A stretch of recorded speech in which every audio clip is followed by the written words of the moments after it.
Welcome, everybody, to our Planning Commission meeting for September 11th, 2023. I guess we don't need security to keep people off the speaker stands or anything tonight. We're doing okay. So I want to thank you guys for being here, and we'll get underway. If you would please call the roll. I'd be happy to. Thank you. Commissioner Wykoff, I am present. Commissioner Gavahi, Present. Commissioner Dillon, Here. Commissioner Noble, Commissioner Connolly, Here. Commissioner Marr, Here. Commissioner LaRue. Here. All right, we have a quorum. Our next item is public comments. Public participation obviously is encouraged. If you're addressing the Planning Commission, step up to the podium, state your name and address. For the record, limit your comment to 3 minutes. Please only comment on items that are not on our agenda. If they are on the agenda, you'll have a chance to speak to them when they come up. Anybody? Okay. Just want to make sure I do it right. Our next item is approval of minutes. We don't have the minutes ready for okay. So we're going to push that one aside and we'll step on to new business, which is item number 5A, ordinance 2023-19, definitions to be consistent with Forward Pinellas. Who's got me? I will read the ordinance by title and then I will let them take over. Okay. Ordinance 2023-19, an ordinance of the city of Madeira Beach, Florida, amending section 82-2 definitions of chapter 82 general provisions of the city's land development code to add definitions for commercial/business service use, commercial recreation use, institutional uses, mixed use, net land area, non-residential use, office use, personal service/office support use, public educational facility, recreation/open space uses, residential equivalent use, residential use, retail commercial use, storage, warehouse distribution, light transportation utility uses, vacation rental use, and working waterfront, to revise the definition of multifamily under the definition of dwelling unit, to revise the definitions of floodway, floor area ratio, and impervious surface ratio, providing for conflict codification and severability, and providing for an effective date. All right. Thank you very much. All right. I have a presentation that really goes over new businesses A through G. All of the ordinances, they're very closely related. So I have a presentation, an overview that will look very similar to what you have seen before. Okay. And then we can go into the ordinances. The relationship with land use, we have Forward Pinellas. We have three different plans. We have with the county, we have Forward Pinellas and the countywide plan. And within that countywide plan, we have the rules, the countywide plan strategies, and the countywide plan map. And locally, we have two different plans. We have the comprehensive plan, and then we have the land development regulations. So with the comprehensive plan, we're really looking at the future land use element. That's what we'll look at tonight. And then corresponding with that is the future land use map, and that's in the comprehensive plan. And then we also have within the code of ordinances, the land development regulations. That's where you get your zoning, your setbacks, what's an accessory structure, all of that more nitty gritty things of planning and building, and also the corresponding zoning map. So all of these need to be consistent. At the countywide level, it's least restrictive, and then you get down to the zoning, and that's where you have the more restrictive, the setbacks, the height, all of that. So this is just what it looks like. It's important to keep this in your mind of every single parcel has 3 different designations. You have a designation at the countywide level. You have one with the comprehensive plan, which is the future land use map. And then you also have the zoning map. So that's 3 different categories under every single parcel.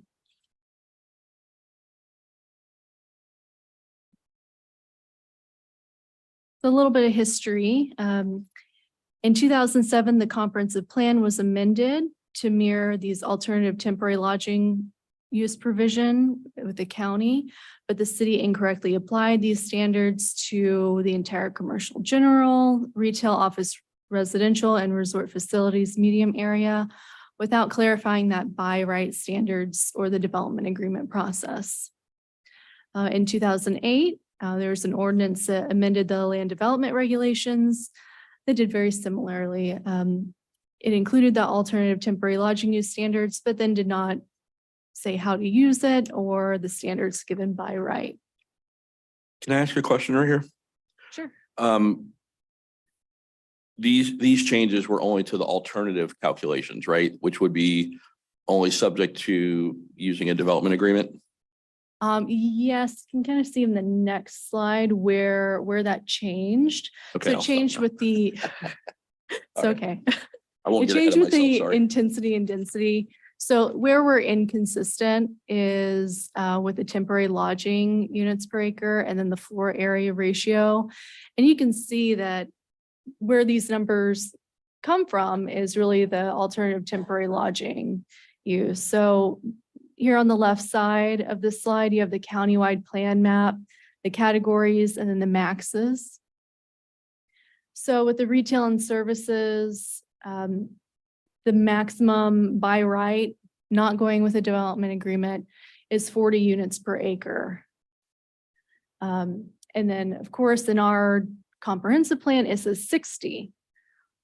The county doesn't allow 60 unless if you use the alternative temporary lodging use. And that's where you have to get, it's almost like a bonus. You have to get a development agreement. That development agreement has to go to planning commission, has to go to BOC. You're notifying all properties within 300 feet. It's a public process. We don't have those standards in our comprehensive plan or our land development regulations. It should have been written in there at that time, but it wasn't. So that's what we're trying to backtrack and fix that. So you're highlighted and underlined in our comprehensive plan. You can see where we are inconsistent. So in the future land use, we are inconsistent with the commercial general and residential office retail in both the intensity and then density of the temporary lodging, where we exceed that 40 units per acre. And that is on the east side of Gulf Boulevard. That's where you typically see these categories. And then on the resort category, that is the beach side of Gulf Boulevard. And you can see that we exceed in the intensity and density with the temporary lodging of what the county allows.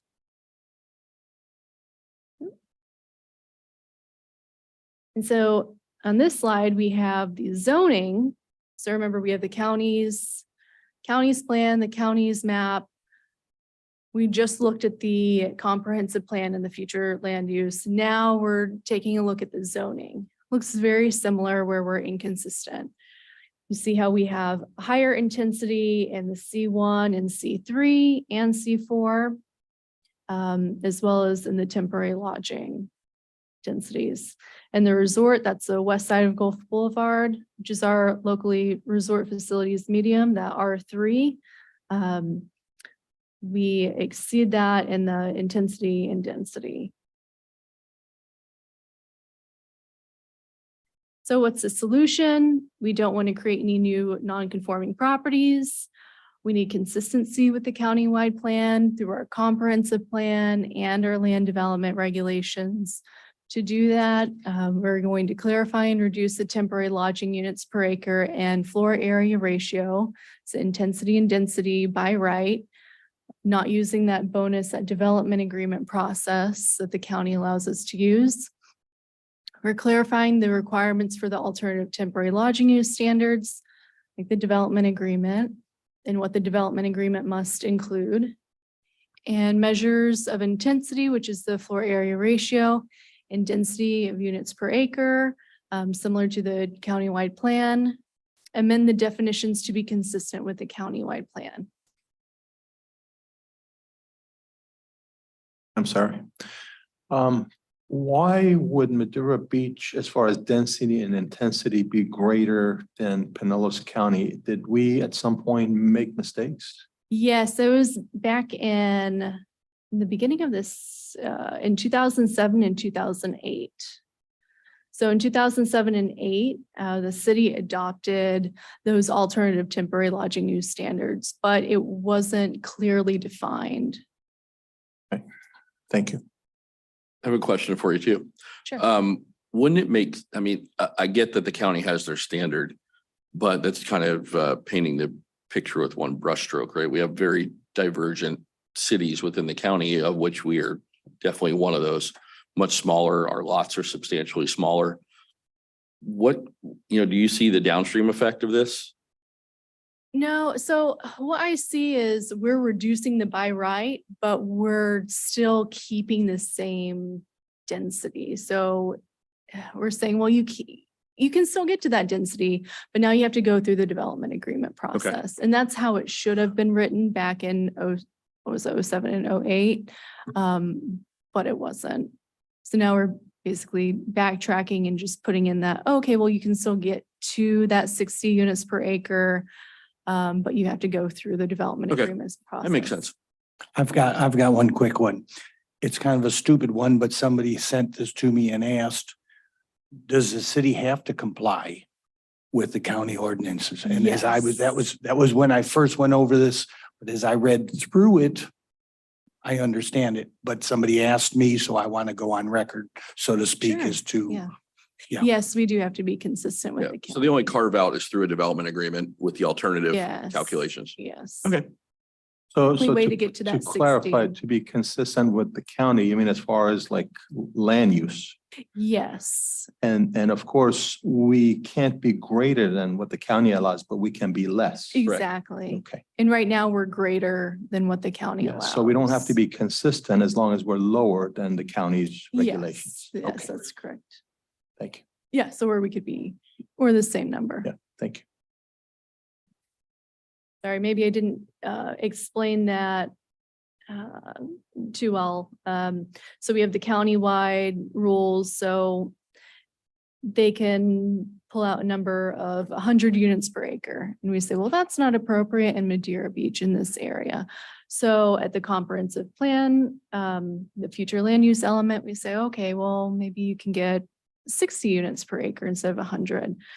So you can't go above that 60 units per acre, even though the county is saying, well, you can go 100 units per acre. We can be more restrictive locally with the future land use, which is the comprehensive plan. And then we can be even more restrictive at the zoning level. Nice.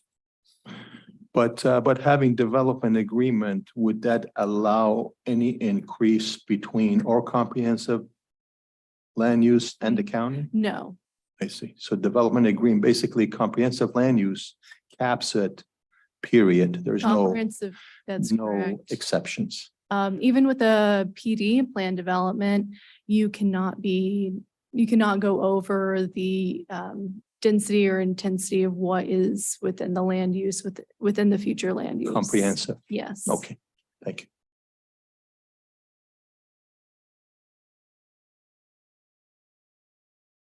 Jenny, is there any possibility of going back, let's say 4 or 5 years from now, and find out that we have to increase something?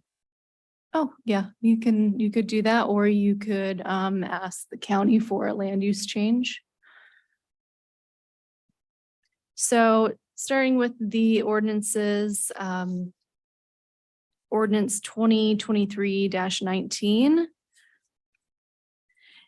This really is just the definitions. I think it's 17 new definitions. All of this comes from the countywide plan. It's their uses. So we're including those. We didn't have those in there before. And then there's a few changes, multifamily and minor change of removing that vertical walls. And then the county also asked us to include net land area instead of gross land area. So are you going to go through those ordinances individually? So this is an overall, and we're going to go through each Yes, one. so that was the individually. overall, and now we can go through the individual. So since Nancy already read the ordinance, 2023-19. I'm just jumping into that one. And so this is at our zoning level. This is in our code of ordinances. That's where these definitions are. I noticed in the definition of net land area, we have subtracted the submerged land, but there was no language with wetlands. Do you give any credit for wetlands, or is there a language that you may consider adding? Do we have any in Madeira Beach? We could have, but I mean, in my mind, I was thinking maybe there are, maybe there aren't, but it would be good to at least make a reference to Make a any reference. wetlands. Sometimes they only allow like 1 unit an acre for wetlands. Submerged 0. So might be, I don't think we have any No, I don't- wetlands in Madeira Beach. I don't think that we do either, but if you'd like to include that, you could make a recommendation to include language like that in the definition. Oh, you're saying Bird Key? Yeah, but that's, Yeah, nobody I think owns that's that. it. I mean, you can't build on it or do And it's a anything with it. It's a preservation land sanctuary, use. right? So, yeah, the only wetlands would be Bird Key, probably. Okay, anyway. All right, sorry, keep going.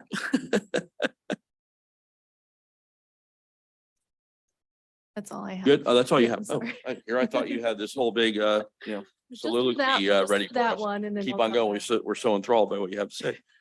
So, okay, anybody got any questions at this point? So are we discussing 19? Yes, just the one. Yep, 2023-19. So and basically, so that's just all the red is a further clarification of the areas, defining what each one was, getting it down to the nitty gritty. All the underline, those are new definitions that would go into the code. To put our definitions in the same line as the county is using. Yeah. It's very confusing to read our ordinances. And then try to compare them with the county. I mean, that's what I do a lot. And you just go, I don't even get it. Like, I can't, and I'm a relatively smart guy, I think, sometimes. My mom said I was, but it's hard to bring those two together because the definitions were very different. And I think this goes a long way to help clarify things. It'll help everyone understand where we're all coming from, a level playing field. And a lot of things we didn't even have definitions for. So we're just being consistent with them, putting in the exact. Right, we same had broader- definitions. We had bigger buckets, so to speak, with Exactly. more things in them. And now we're parsing those out to make sense of each individual item. Good stuff. And this is something that the county has also asked us to do. Well, we want to be good neighbors with the county, good team players. All right, anyone else have anything else on 2023-19? Guess we're ready for a motion. I make a motion to pass 2023-19 definitions to be consistent with Pinellas Forward. Okay, so we have a motion to approve ordinance 2023-19. Do I have a second? Second. You're looking at me because you see me looking at you. You're this close, this Okay. close. You're recommending to the commission to approve it. Recommending. So for not the- really approving, you're recommending they approve. Right. So semantics there. Okay, Semantics, right? so I recommend that we pass the ordinance 2023-19 definitions to be consistent with Forward Pinellas to pass it on to the Board of Commissions. Yep, recommending approval by the Board of Commissioners. Is that the word we're looking for? Okay, I'm gonna amend your motion real quick. Just say we're recommending approval by the Board of Commissioners of 2023-19. And so on. Okay, so, and we had a second for Mr. Connolly. I second it. Thank you, sir. All right, if you'll call the roll, please. Commissioner Dillon, Yes. Commissioner Connolly, Yes. Commissioner Mar, yes. Commissioner LaRue, Yes. Commissioner Gavaki, Yes. Chairman Whitecop. Yes. Motion passes unanimously. Thank you. On to item B, which is ordinance 2023-22. Future land use element to be consistent with Forward Pinellas Okay. Our city attorney, please. Thank you. Ordinance 2023-22, an ordinance of the city of Madeira Beach, Florida, amending policy 4.1.1.1 to incorporate the provisions of policies 4.1.1.2 and 4.1.1.3 of the future land use element of the comprehensive plan of the city of Madeira Beach to reformat each land use category into a matrix, include the countywide plan land use categories, and include allowed uses consistent with the countywide plan, renumbering policy 4.1.1.4 to policy 4.1.1.2, providing for conflict, severability, and codification, and providing for an effective date hereof. Thank you very much. Jenny? Okay, the screen is doing something a little weird. So 23-22 is within the comprehensive plan. And in this ordinance, we're reformatting the future land use into a matrix. We were asked to do this by Ford Pinellas. A lot of other cities have started reformatting their future land use into matrices. It's easier to read. We're providing the by right density for temporary lodging use, and the intensity includes and updates allowed uses for each land use with that updated terminology, which is consistent with the countywide plan, and details the alternative temporary lodging use standards, that development agreement process that we were talking about.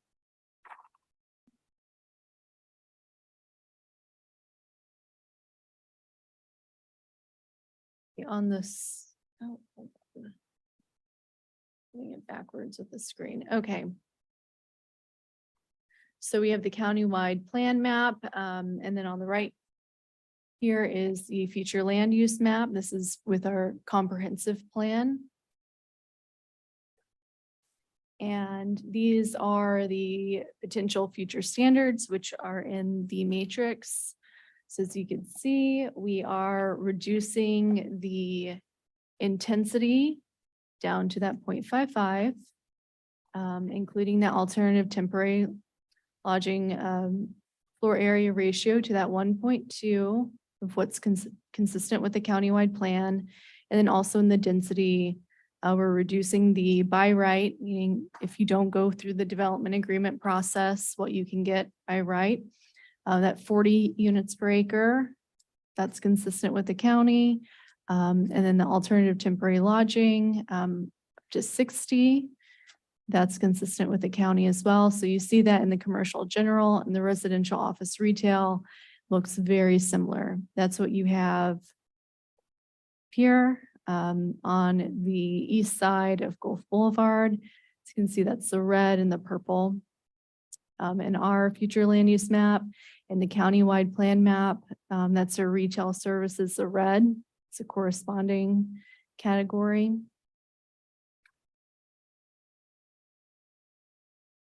And then in the resort category with the county-wide plan, that's our resort facilities medium.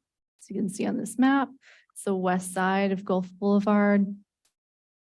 We're reducing that FAR, including the alternative temporary lodging use standards with the intensity and density, and then also what you can do by right with that density with your temporary lodging units.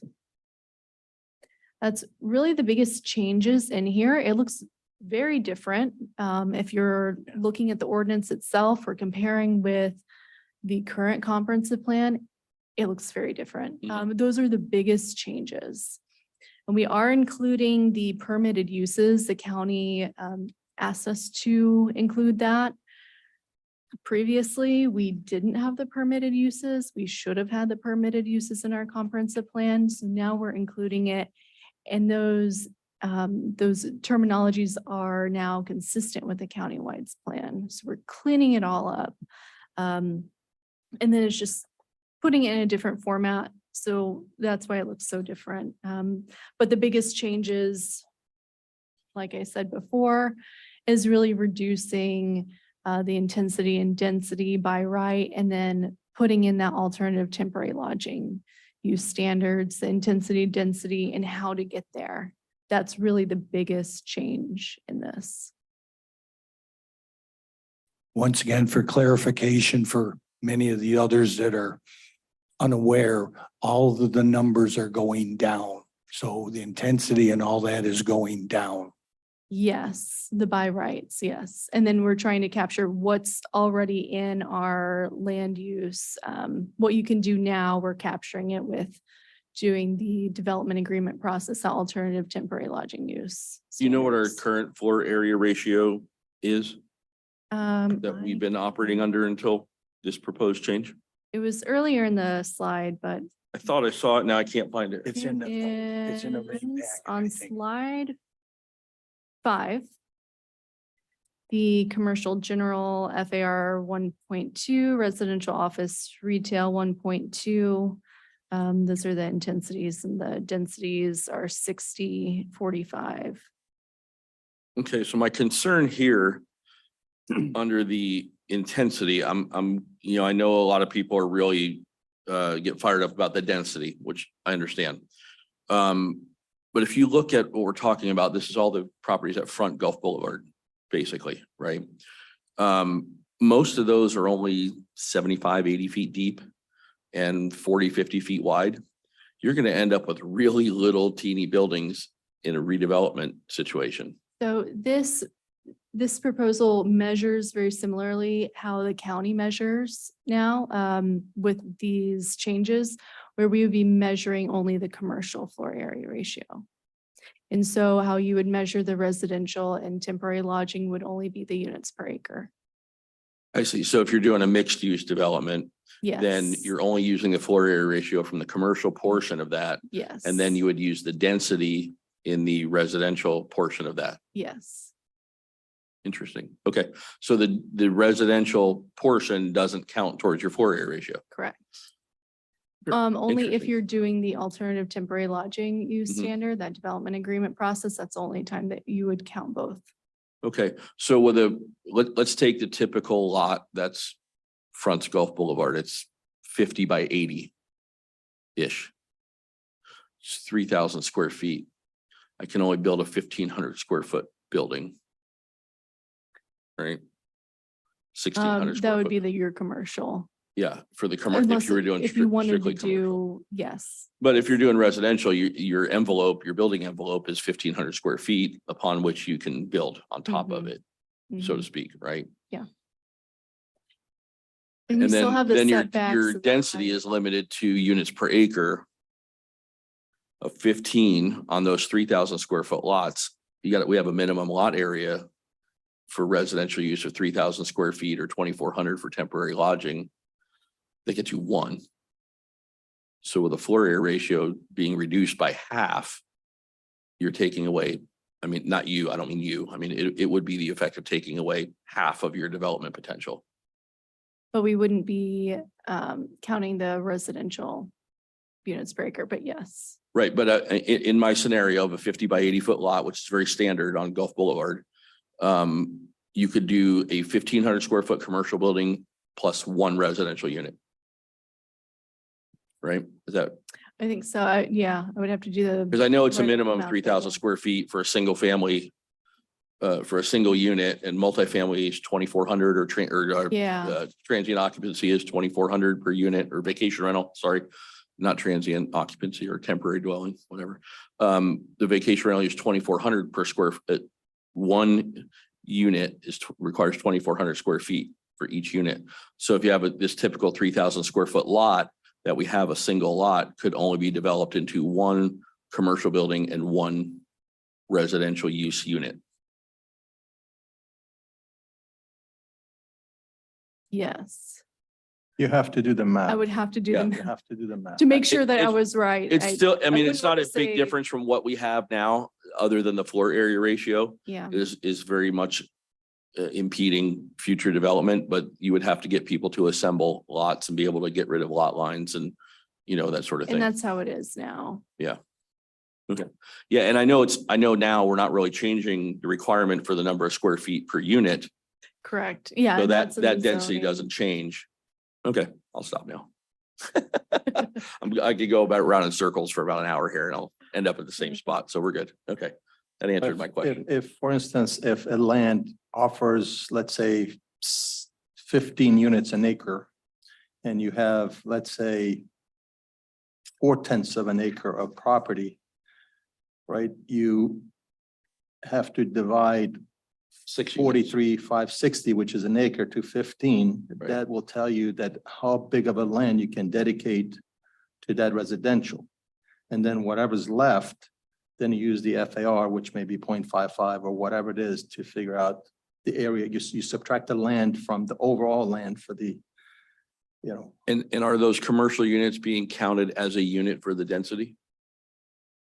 Sorry, what was that? Can you repeat that? Huh, right. Are the commercial units in a mixed use redevelopment project? Or Are the like com- the temporary lodging units? Well, The- if you're the doing, commercial, like if the you're doing store- mixed use where you have commercial office on the ground level, and then you're doing residential use above it for a mixed use Mhm. development, are the commercial units counted as a unit in your density count? Yes, you would have to take that out of like how much land area you would need for that commercial development, subtract that with how much land area you would need, and then the remaining land area you could use for the density. Okay, so I can't, in my scenario, my 50 by 80 foot lot, I could build a commercial space and that's it, because I wouldn't have the land area sufficient to support by ordinance a second. Or you reduce that commercial area and then put more land area towards your residential or temporary lodging.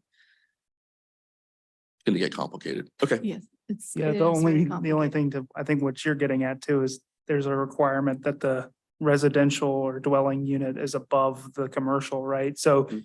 the base structure could only be 1,500 square everything feet have and to be then, cantilevered out. and then, yeah, exactly, like you Lot of can't, engineering. yeah, and I A lot of mean, people do parking underneath, so Sure. then you keep that in True, mind true. too. Okay, well, you would have parking and then you'd have a smaller commercial and then the second, maybe third floor, if you can get that high, depending where you are, you would have residential units or you would have vacation rentals or you would have a hotel. yeah. The only, I mean, and all of this is coming down from the county, right? So we're basic, to your point earlier, we're getting in both directions. We get lowered and we get increased in some, not increased, but we kind of get ping pong by Largo essentially, or something like that. Like, it's like, we don't really have a choice. And that was the thing about this table, like removing this table entirely, where you have these kind of differences based on the size of the land. That's been completely removed now, right? We don't have any, The- You still have that in the zoning. okay, So that's not changing. It doesn't show up right now, like the 3,000 square feet per residential unit. That's in the zoning. So that's why you're not seeing it here. Okay. Gotcha, You'll see it okay. later. yeah, because like the mixed use, right? I'm just looking at it, what's being removed. Greater than 3 acres, the units per acre by right at that time was 75. And FAR was 2. So we had different intensities and densities based on the size of the land. Right. And this is just completely saying, no matter what the size of the lot is, this is what you get by right. Yeah, that's a little scary to me because our city's different. We have, if you go down 145th, 147th, 148th, a lot of those lots are Tiny. 40 by 40, 35 by 50. I mean, they're little. And that really will handcuff the redevelopment of those lots. But we have a provision that you can't deny someone the right to build if it's now considered a substandard lot. Is that correct? That remains, right? I would leave that to our attorney. I'll look. Yeah, I I don't think know. there's a provision in our ordinances that says if there's already a single family home or duplex, whatever on the But like a lot, legally non-conforming. legally a continuous non-conforming use You do have that. grandfathered, that Yes. you can rebuild it. Because, our mission here really is to get everybody up to FEMA standards. Right. And if we prevent that, we're kind of kicking ourselves, we're stepping on our own feet, trying to walk down the Yes. street, Y- right? And you can, with the legally non-conforming property, there's a whole, I think it's a division over Okay. legally non-conforming, what you can and can't do with the property. I would just hate to handcuff the ability of a property owner to be able Oh, no, to, you come into still compliance could. with FEMA. by reducing floor area ratios and things like that, but And as long as those so- provisions still survive. With this, the county notified us, hey, you're inconsistent. You need to be consistent. Let's work together to become consistent. But with it's each the other." beach, man. I It's know. different. And we're different. I mean, We're look at different Sunset Beach. I places. do a lot of business out there too. They've got there's some lots on the north end of Sunset Beach. They're 30 by 30. I mean, these are I know. the size of my garage, for crying out loud. And they got houses on them, you know? And we are very different than most other cities. It's hard to lay a in the blanket over the Valley. whole county and use the same rules across It the board. is, it is. And so that's why near John's Pass, that's why we're asking for a land use change. This Mhm. all comes out of the same thing. Okay, But up and down Gulf Boulevard, this fixes most of the inconsistencies because it allows for mixed use. Even though we have to reduce our floor area ratio, now we're going to measure it slightly differently, just like the county does. okay. I just So- hate to see unintended consequences of stuff like this. I know we're trying to bring it in compliance with the county, but I mean, I've sat in the offices of our congressmen and senators and screamed at them because they passed legislation that they didn't see what happened next generation, you know, and I don't want to propose something that next generation makes And- it worse instead of better. An option is always asking for a land use change as well. Okay. Going through this, oh, it doesn't work, these standards don't work. Well, then what would we have to change? It's not something locally, well, eventually it'd be something locally that we would have to change, but these numbers are really coming from the county. Yeah, So we would have to ask for a land use change with the county. Either the only two that really, like in my, who I can think of that really work would be resort or activity center. So okay. that might be something that, oh, okay, well, we see that this isn't working. Then that process might go forward. You know, nothing like that is in the works right now, but that is another additional step if in the future this isn't working. Well, I think what we probably are working on is establishing a better foundation for cooperation with the county by doing this. Absolutely. And then we can see how it starts to shake out. And then for future planning commissions, we need to look at individual case scenarios and say what, now that we're here, we've established a firm baseline and we're in compliance with the county. They're happy with us. We're getting along. We're all playing in the sandbox together. And now here are our issues as a city that's different than many others in the county. Here's what we have. So then we could bring something, you know, cogent to them that they will understand why we're asking for that change. Instead of us taking a blanket over our whole city and saying, we're going to be different. Right? Okay, makes sense to me. And if- Ma'am? If I may address what Of you, course. you had questioned, Article 3 of your code has a lot of provisions for non-conforming uses. So it's very fact specific to how it's damaged and what they can or can't rebuild, but there's a lot of provisions that allow rebuilding, maintaining the original square footage, depending on the factual scenario of Mhm. why they need to rebuild. So I think that's covering what you're And asking. it variance from setbacks and things like that are in Yeah. there, right? There's all Okay. kinds of stuff like that in All there. right, awesome. Would that be 100%? In other words, if the whole building is torn down? It's very fact specific, and I can't read all of it and kind of ingest it and give you a specific answer. A lot of it, when there's damage of greater than 50%, sometimes you can and can't rebuild. It depends on where you are, depends on what damaged it, depends if a declaration of emergency was made. It's very, very specific to whether it can be rebuilt or they have to conform. But there's a lot of provisions that let them rebuild a non-conforming use. Okay. Does that answer kind of? And it has to do all with density, intensity, nothing to do, this is not FEMA. I didn't see any references to FEMA in what I just looked at. Okay. It's just rebuilding within the structure the footprint they were already in. But it would have to be FEMA compliant if it I'm was a new I'm build within that sure. old Yes, footprint. I right? believe all of them say that it has to meet our current Yeah. floodplain Right. requirements. Would be quite in the surprised if it building didn't. code. Exactly. That would make sense. I would recommend we change that if it does. So, yeah. Exactly. Page Okay. 4 of 10. We've got the gray and the white. And resort facilities high, RFH, RFH. page 4 of 10. I mean, you know, as I'm looking here, it says between 1 and 3 acres, temporary lodging can be 100 units per acre. So So is that's that the old? currently for town center and that doesn't, which is, he's talking about like the table for, It's page 15 in your packet. yeah.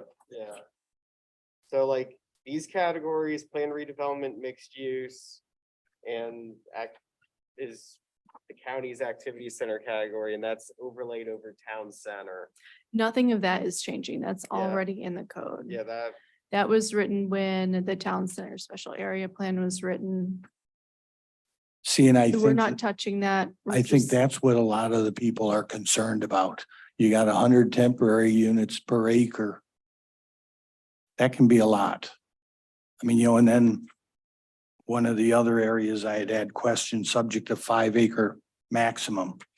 But then as I'm reading here, there's 1 acre, 1 to 3 acres, and 5 acres maximum. So it's an area that it could be a lot. I mean, and that's where if people start grabbing all the properties, then suddenly they've got an acre. And an acre, even though we have a lot of unconforming properties, but to get an acre, and that's what, as I recall, I think isn't the Johns Pass Activity Center 27 acres in total, which that's what, as you said, nobody can acquire all of that. But yet there's a lot of acquisition in that area. So I mean, so I'm just questioning temporary lodging 100 units per acre. And as I recall, the Schooner Hotel had 53 units, but yet they had 7,000 square feet, but they only had 53 units. So the units per acre, there's no size limits. So that resort facility is high. That is only allowed in the Madeira Beach Town Center area. and that requires a development agreement and a PD. So that But- is but we're only not- allowed over here in this blue area. Yeah. That's where that's talking about. And then you have to go through the development agreement process. But the ordinances today don't touch that because that stuff was done. a That, long time ago. that's already, if you look at page 17, that's where that is coming Yeah. from. These are We're the- not changing any of that. It's just reformatting it into a matrix. So the, But page 17 is getting eliminated, isn't it?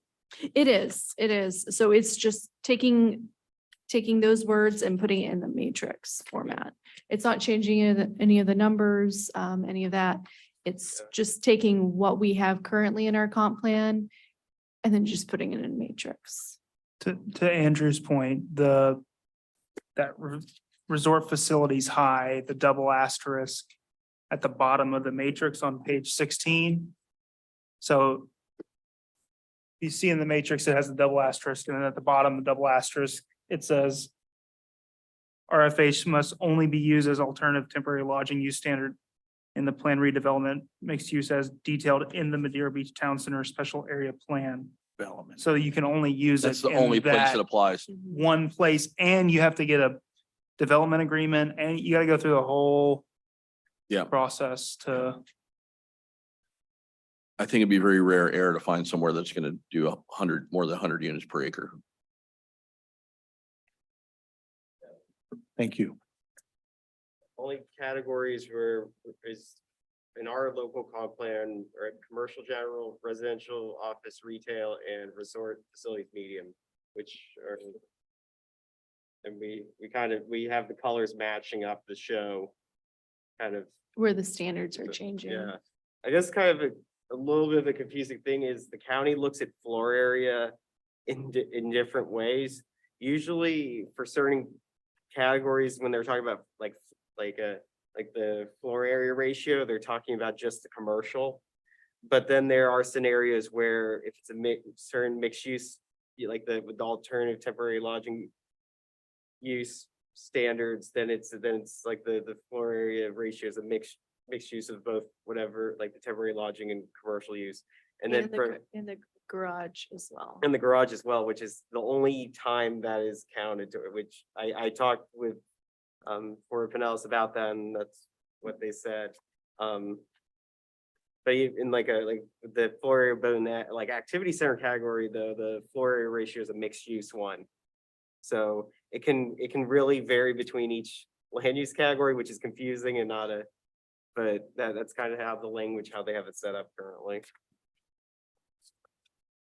Well, I thank you. I'm just kind of trying to poke holes in everything because there's so many different thoughts and processes and that you guys are doing stuff for ulterior motives.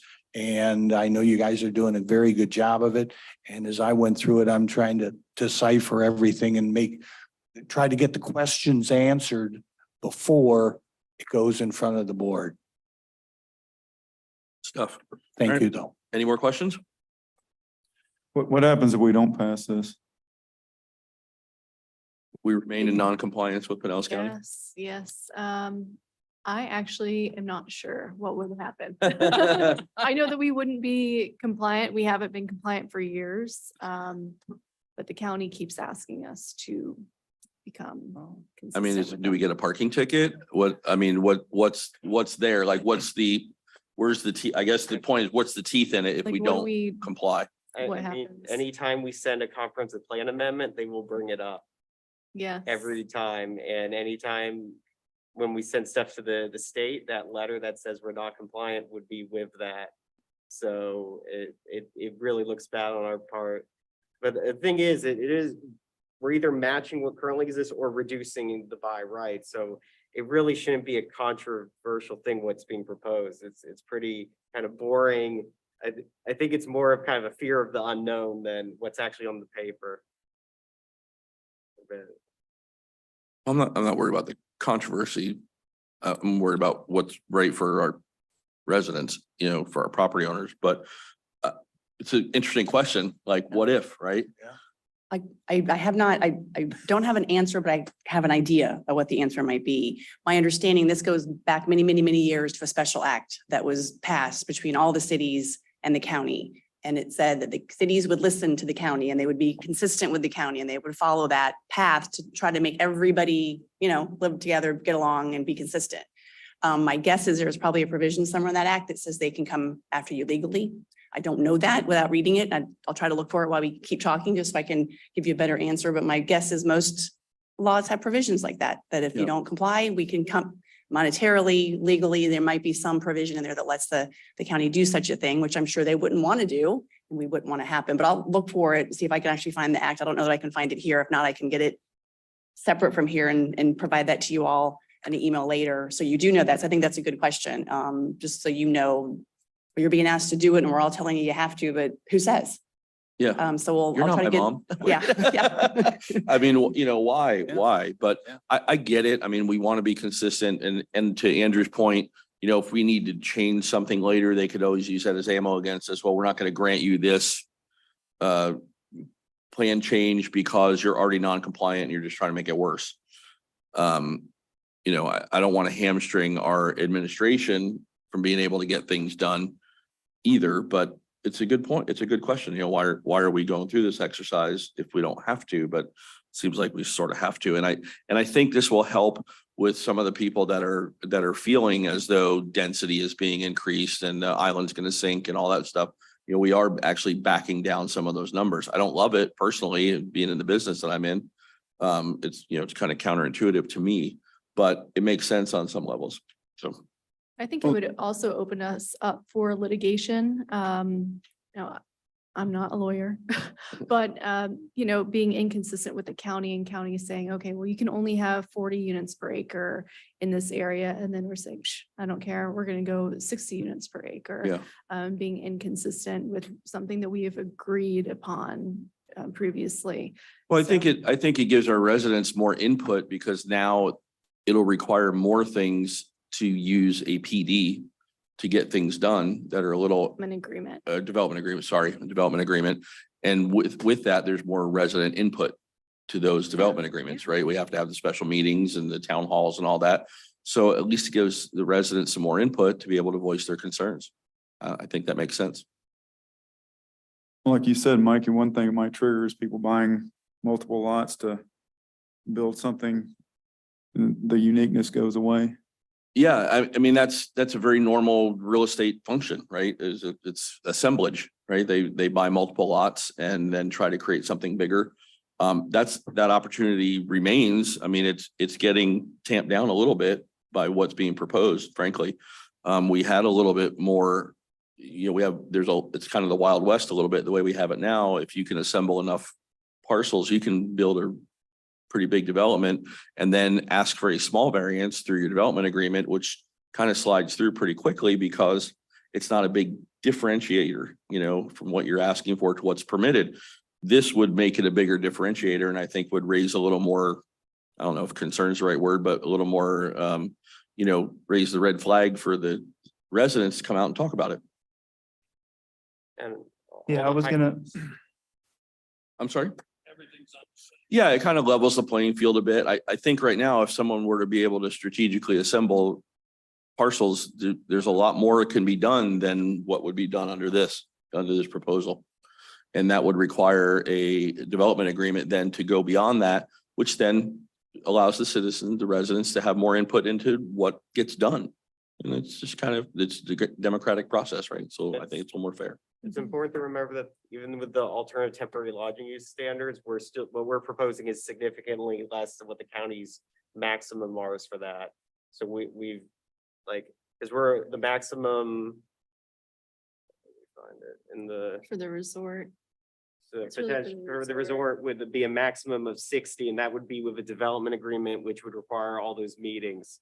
So that would put a cap on the maximum amount of temporary lodging units along the beach to be 60 units per acre with a which is, Where the county allows. But the county would allow you up 70 to 125. 125, Yeah, yeah. Is there a reason why we're going half of what the county says? just what we have currently in our Yeah. comprehensive plan. We're trying to match what we Yeah. have or something similar. And Okay. most of the stuff like Barefoot Beach Club and the Courtyard Marriott are about 60 units per acre. Oh, they are. Okay. So Yeah. that's pretty consistent to what's already been built. And we don't really want anything larger than those things, because those are reason. Okay. Size, but not too. Makes sense. We're really trying to capture what's currently built, what our comprehensive plan and our zoning, our land development, what they say, and then just capturing those numbers and put them in. I think it's been said, we don't want to be Clearwater Beach, Yes. right? Hate to bring that up, but no, it's a good point. It seems like we're being a little extra restrictive, but okay. It keeps the character similar and I'm cool with, personally, my vote, cool with that. Okay. You can always come back and increase it or propose to increase it, but Sure, just trying to keep it the same right. right now. Get to a Yeah. foundation and work from there. Exactly. Push. Sure. I have a statement and I also have a question. So the statement is, if we are reducing density intensity, then we should also analyze what will happen to the ones that are non-conforming. We can't just, forget about the ones that are non-conforming. We should acknowledge that, obviously, and I think we all are, but then what to do with it, as if they tore the whole thing down entirely, would they grant the same density intensity as historic? It's a good point. It's a really good point. And I think that's something that comes to bear because I don't know how many of you are familiar with the milestone inspections and everything that's going on with condos. There's a very strong likelihood that there will be people that will come and buy entire condominium buildings and tear them down and redevelop because they're structurally unfit at this point and the repairs will be extensive. So there's a likelihood that some of these older condos the entire condo building could go away. We do have And- the redevelopment process in our code that's also in the same division with the legally non-conforming properties to retain the same density. And then with this, we wouldn't calculate the FAR in that. The FAR would just be commercial. So say if there's a condo building that. There's no FAR restriction on residential use. Correct. That's correct. With this, currently there is. There is, yes. Currently there is, Yeah. yes, but this would be removing. So that. this would eliminate all floor area ratio restrictions in residential zoning categories. Residential and temporary lodging, unless if you're using that alt temporary lodging. So in that case, it's only regulating density because the intensity would be regulated by impervious surface ratio and height. And basically, setbacks. And setbacks. But this is only in these zoning categories and future land use categories. We're not touching. Like, R1 and R2, right? Yeah, Understood. yeah. No, I understand, but I'm more concerned about what we're talking about, the commercial stuff where we're gonna have more intense and more dense uses, the condos on the beach, the potential redevelopment of the east side of Gulf Boulevard, because there's a lot of stuff that can be redone there and probably is coming. So that's where I mean, I get it and I appreciate that it's only in those areas. But if someone were to build a new condo, say, and it's strictly vacation rental use, that's a residential development, there is no floor area ratio component. Correct. Wow, okay. And that actually brings me back to the question that I would like to ask. So what's the difference between resort facility and alternative lodging? The temporary lodging is like your hotel use. And then you do have a vacation rental, which say is like Airbnb, where you Okay. build it like a residential, but then you can do like nightly rentals. Yeah, I understand as far as the definitions, but resort facility, you typically have a lot less density. Because with the resort facility, you can build as big of a unit as you want, as long as you meet the units per acre. But with temporary lodging, the square footage really cannot be greater than a certain amount. In other words, you can't build 2,000 square feet units and call it Marriott. Because that's not a hotel or temporary lodging anymore. That is really more like resort facility. And typically the resort facility has a lot less density. I think it's backwards. I No, think it has no, more resort- density. no, it resort should not. facility. Really, a resort facility accommodates almost like residential, but you're able to rent it out monthly, daily, weekly, whatever. That's Vacation rental. I think our vacation rental definition is basically the equivalent of what you're describing. So imagine you have 18 let's say you have an acre of land, you have along the beach. You'd have the option of an 18-unit condo building, which you could rent out as vacation rentals, nightly rentals each unit. Or you could build a 50-unit hotel by right or a 60-unit hotel with a development agreement. Okay. so hotel has a lot more density than Yes. resort. It will, because they're small units they generally don't have Yes. cooking facilities and all that sort of thing. Yes, but if somebody came about and said, all right, I want to build hotel units. And they're like 1,500 square feet with the big kitchen, refrigerators and so forth and so on. That is not overnight accommodation anymore. That's more like resort facility. And we should be able to say that, listen, this design fits more with resort facility. You can't get as many units per acre. But if you're building 1,500 square foot units, you're gonna get far fewer units based on the setbacks and the height requirements. You're not gonna get the density that you would in a hotel. Right? Well, Because your yes. hotel room is typically 250 to 300 square feet. Well, I mean, those are the parameters that zoning sets forth for us, but as far as just defining how big a hotel unit can be is a question that I like to ask. How big can a hotel unit be and still be considered overnight accommodation and not resort? You know, I've stayed in hotel rooms that are 1,500 square feet. Yeah, I mean, I was just one in Orlando last week. They upgraded me. Was so I it got a a resort? giant Was suite. it a resort? or Yeah, it was a Rosen Hotel. The resort is different. The resort, care you can more build about bigger if it could- units.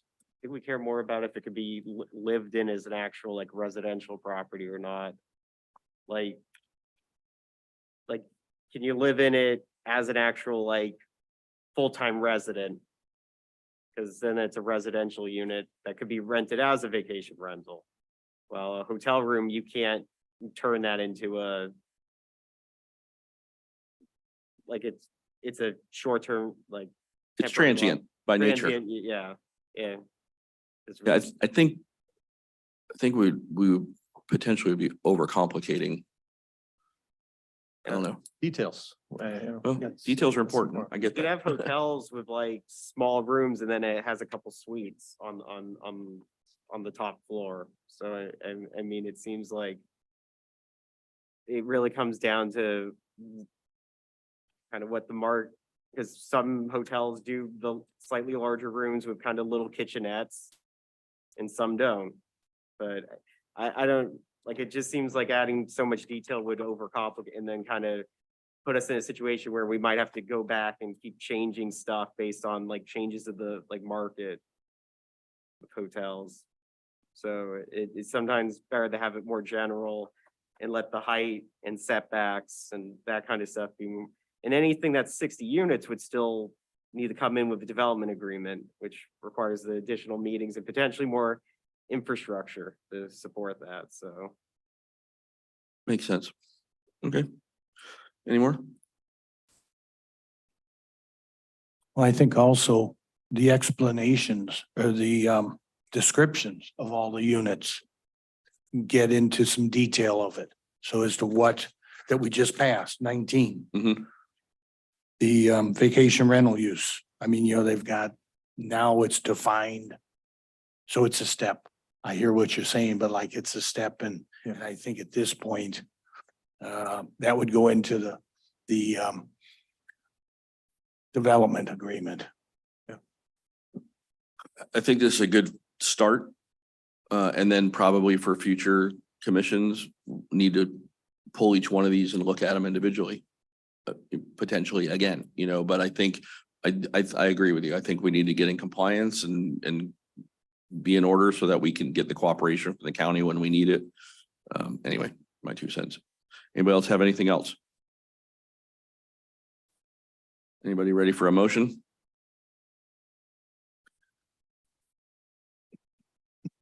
You're it tonight, looks like. The only, I'm the the only, motion man. the only Go ahead. question I have, it's here, it says future land use elements to be consistent with the county. I would like to say maybe consistent or less, because in some cases, we're not consistent, we're below the county as far as densities, intensities. So should we add that language in there to be consistent or less than what's allowed by? Or to be in compliance with.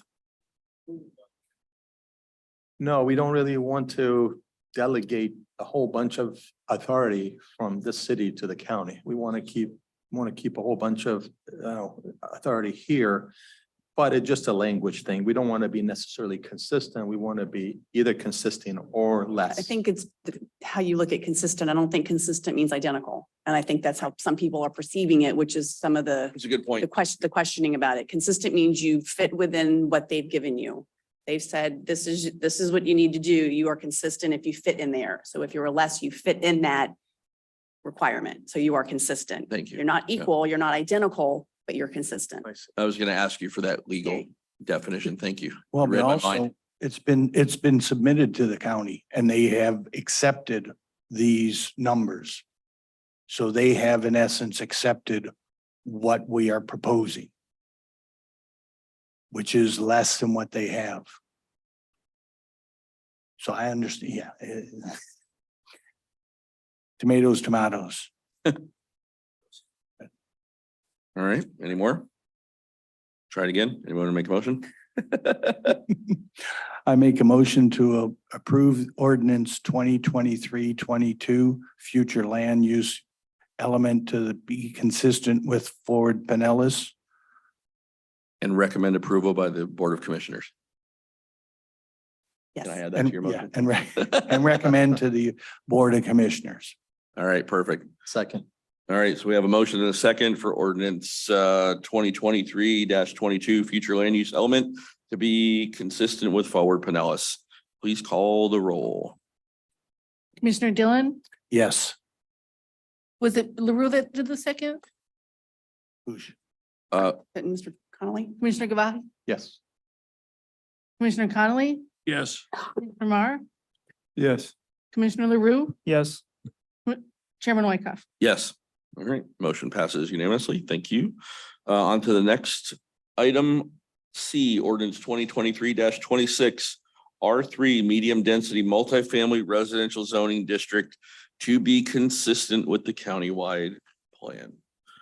Our attorney, please. Ordinance 2023-26, an ordinance of the city of Madeira Beach, Florida, amending Division 4, R3 medium density multifamily residential of Article 5 districts of Chapter 110 zoning of the city's land development code to amend the purpose and intent of the R3 district, add vacation rental, temporary lodging, and institutional as permitted uses, add retail, commercial, and personal service uses as an accessory use, revise the special exception use for standalone retail, commercial, and personal service uses, add retail, commercial to building site requirements and maximum density for residential dwelling, vacation rental units and temporary lodging units in section 110-230, add setback requirements for temporary lodging and retail, commercial, amend maximum lot coverage provisions, amend buffering requirements for temporary lodging, add special requirements for temporary lodging, alternative temporary lodging use standards and standalone restaurants and retail commercial uses, providing for conflict severability and codification, and providing for an effective date. Thank you very much. Jenny? All right, ordinances 2023-26 through 30 will look somewhat similar. We're now focusing on to the land development regulations and the zoning. So we're starting with that R3 that is wrong way. Let's see, the R3 is the brown, so you'll see that it's on the west side of Gulf Boulevard. Here, and then with the countywide plan, it's the resort category. So we're really putting in those permitted uses with the definitions that you saw in 2023-19, including all of those. And then putting in the numbers similar to what we talked about with the comprehensive plan, reducing the by right, temporary lodging, defining how you get to the alternative temporary lodging use standards, and the floor area ratios. So it looks very similar to the other section that we just looked at, but now we're just bringing that language and inputting it in the zoning.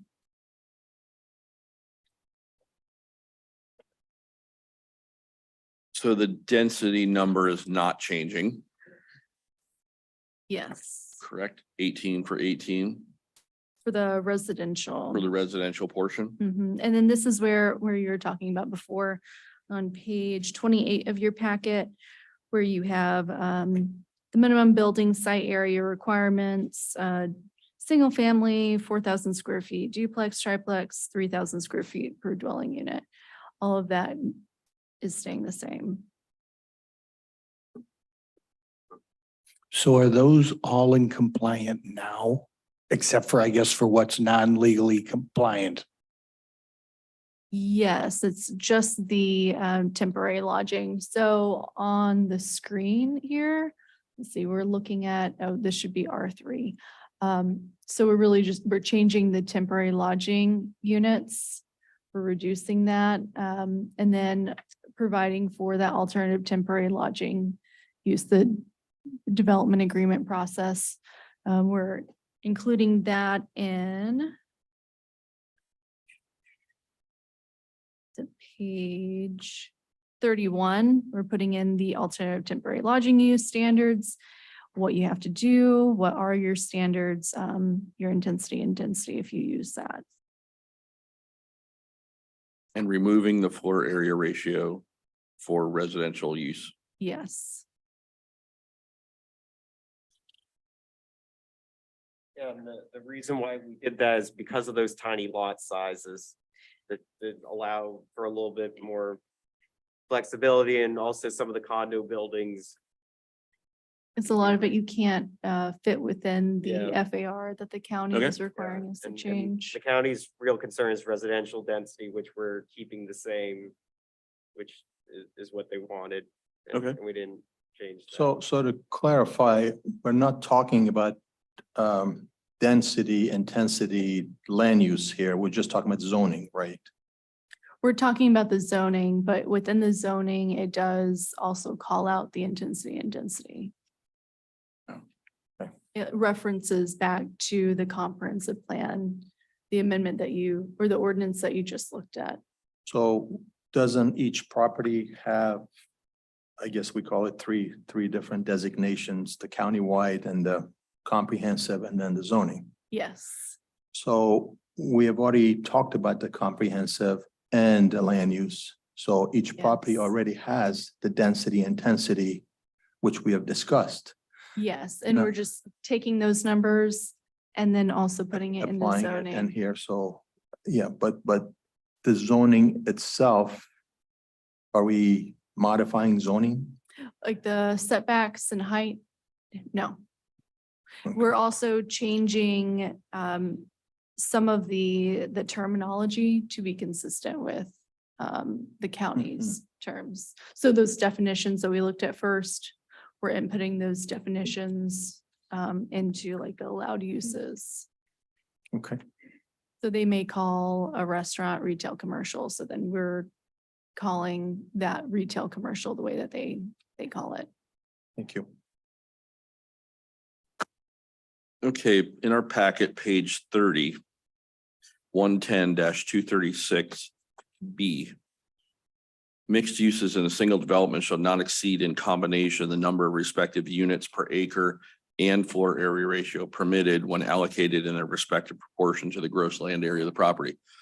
So I know I'm beating this particular floor area ratio thing badly, but since there is no floor area ratio requirement for the residential portion, that no longer applies? It still applies, so you would still look at, and that's something that you could recommend to change. But so if you have a lot and you say, okay, well, I want, I don't know, 2,000 square foot of commercial, I need 4,000 square feet of a lot because it's a 0.5 FAR. So then you cut off that 4,000 square feet, that's allocated to the commercial, and then what else do you have remaining on that lot? And that would be calculated for your. Right, but there is no floor area ratio any longer on this, in this proposal If you for have residential use. commercial, It's the use. It's the use that you apply the FAR versus intense. Right, but in a mixed use, you have both of them, Yes. you have- right? So we have commercial, you've got a 20,000 square foot lot. It's a big one. We'll call it a big lot. And you're gonna do a mixed use and you put a 5,000 square foot restaurant and retail, 2 spaces, whatever. Now I'm at 25% coverage. so, okay, if you have Floor a area ratio. 20,000 square foot lot and then you have, And I've got 5,000 The square feet of commercial 5,000 space and say if your FAR is in my FAR, 0.5, 0.55, let's just say 0.5, let's use 0.5, 0.5, yeah. it's So easier. then you need 10,000 square feet for that 10,000 square feet of land area for that 5,000 square foot commercial area. Okay, So then you're left with 10,000 square feet. That 10,000 square feet can be multiplied by your units per acre. So you, okay, I get it. I'm with you. That just clicked. Got it. it's complicated. Ding, the light went on. See the little light bulb up there? I got it. No, what I just heard you say, it was gross area, right? Are we talking about? As you read towards the end, you said intensity, gross area. I think it should change to net area, right? I mean, Yes, yes. so that's, and I mean, just, I picked up on that when you said it, so. Oh, yeah, under B, we are referring to gross area. Everywhere else, the Oh, county's so it should requiring be net. Net. Good catch. Good catch. Well done. What's a multifamily? There's no definitions for that. The multifamily, it would be in our 82, which I don't Like a have, Two-family house. yeah. It would Well, I be mean, but there's single family, duplex, triplex, fourplex. multifamily. So it'd So be multi would be a fourplex. Well, I mean, should that be added in the definitions? Because further down, there's multifamily and temporary lodging. which would be considered hotel. I believe that's already in our definitions. I don't have that up. But we can pull that up. I had Or it you and I have just that? lost it. I'm sorry, hold on one second. It is in your definition section 70. Sorry. Should be 82-2. Oh,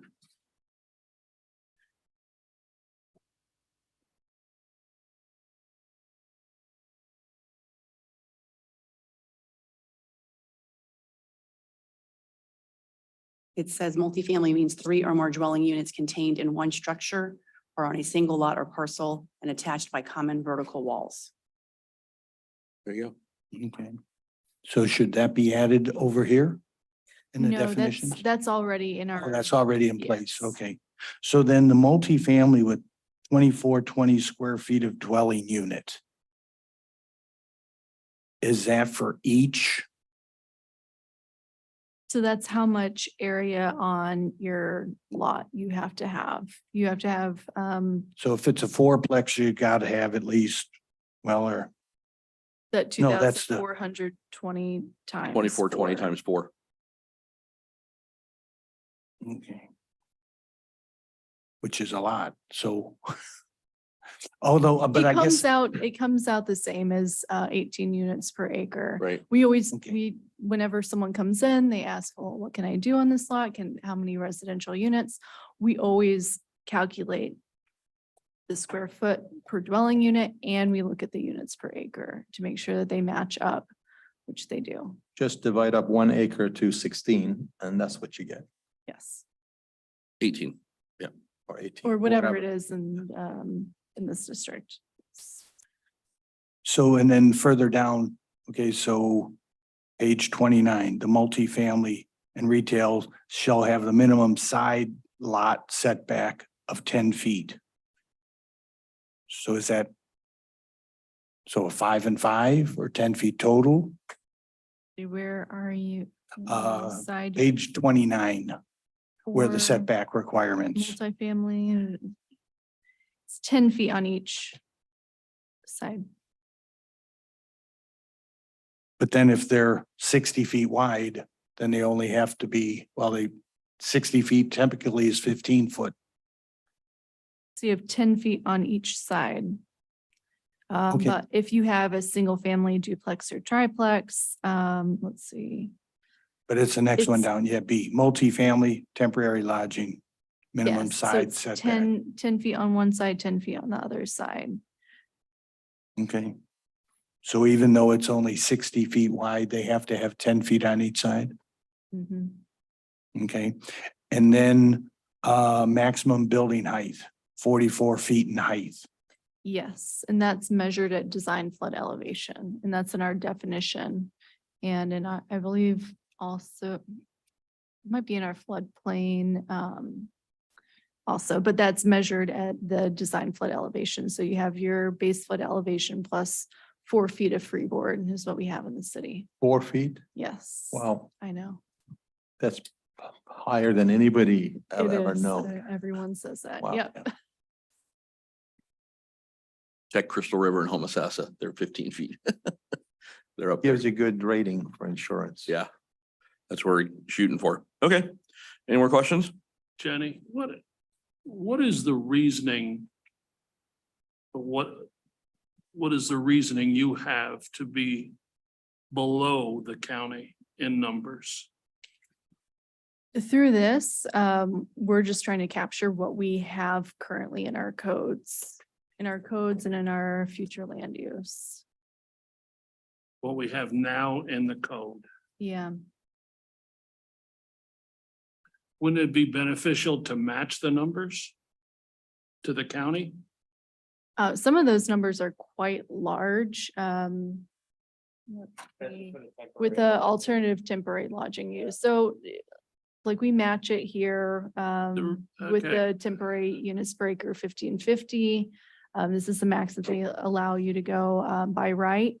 Currently, we allow higher than that, so we're reducing the by right.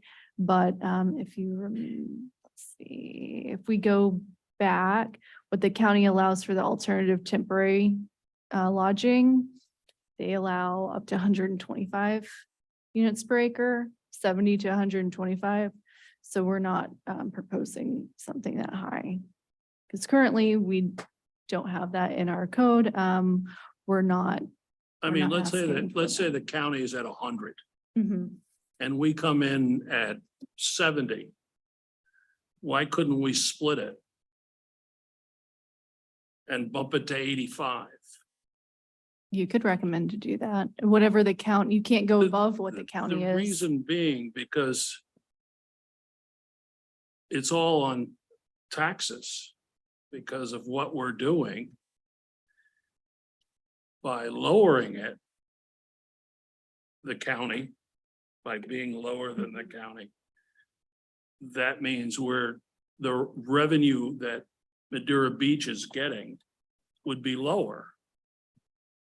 And the because- planning because- commission can recommend higher Well- standards that then would go to VOC. If the county's allowing 60 and we're coming in at 50, we should just go to 60. Because eventually it's going to get to 60, if you understand what I'm saying. 10 years from now, there's Oh, gonna is be it? more people that are gonna wanna be here. No, I mean, Huh? I hear what you're saying, but we're residential, we're at 18, the county's at 30 If, like, on the resort side of things, right? they just passed or trying to pass the budget, and they brought the millage rate right to max or what they had. If we increase the density, that means, especially in multifamily and resort, you're getting more of a tax per person that is here. Well, you're raising the tax base, yeah. Correct. So that benefits our tax structure for our budget. So to me, to be lower than what they're allowing, to me, doesn't make sense. Because I'm looking you know what I'm saying? I'm looking at I think another. Jenny's point earlier was that they're trying to find a happy medium where it stays consistent with what we already have, so it Okay. keeps our small town feel, so to speak, right? Yeah. If we go from 60 to 100, that's a pretty big Well, difference, I'm not saying to go to 100. right? Oh, I get it, I get it. I'm just saying, if we're at 60 and the county is allowing 100, let's go to 80. Then the county says, oh, you're good, look at you, you're under the number.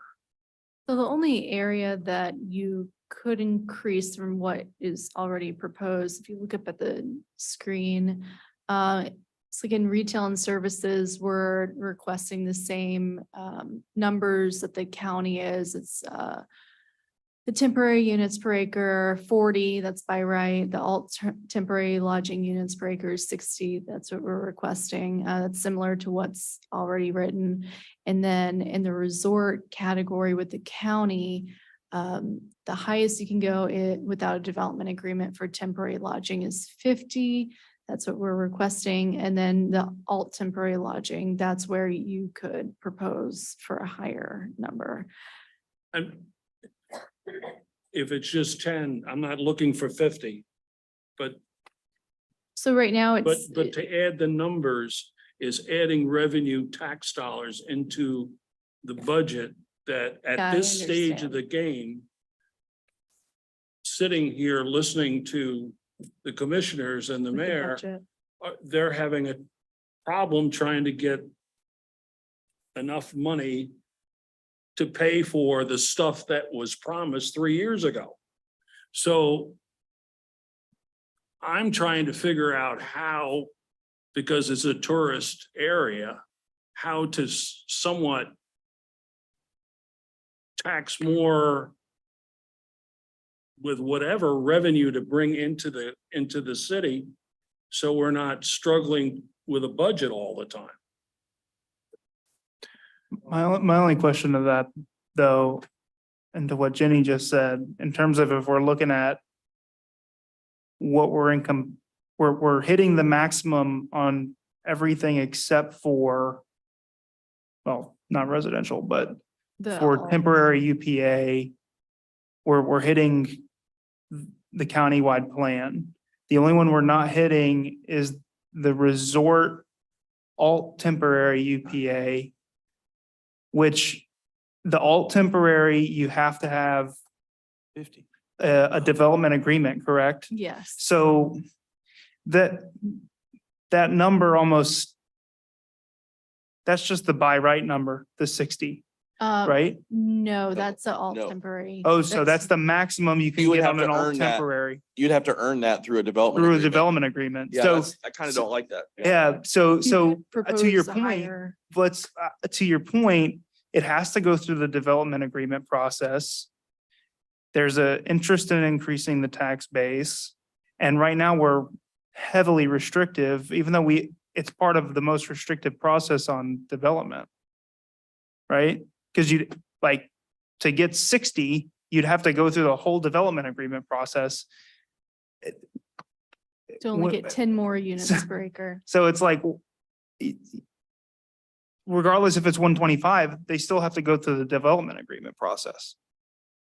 So to just shut the door on that entirely when there is a check in place, I kind of agree, I think. But development agreement may be a good thing because they can encourage beautification, you know, Absolutely. through For sure. development agreement, better undulation for the building. And, you know, there's so much that the architects and the developers can do to earn that extra.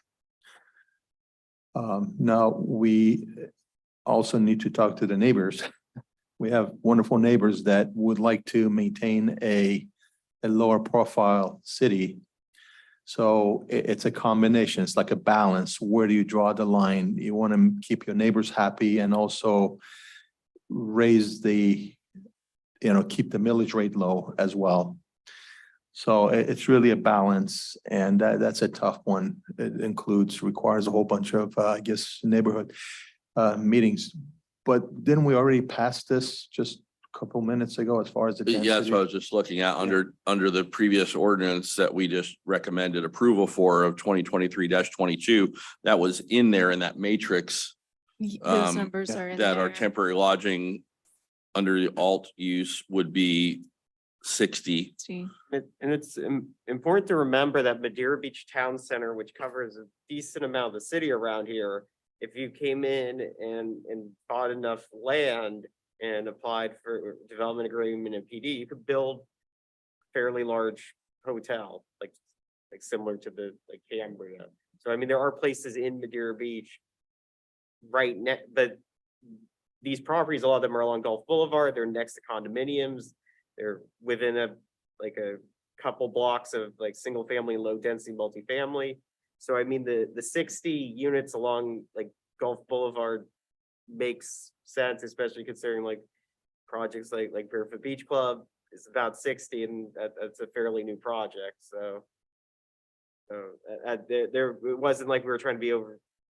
We're trying to find a balance between allowing for redevelopment like that, but making sure it's not too large, and that's still about kind of half the density of what a hotel in Clearwater Beach would Right. be.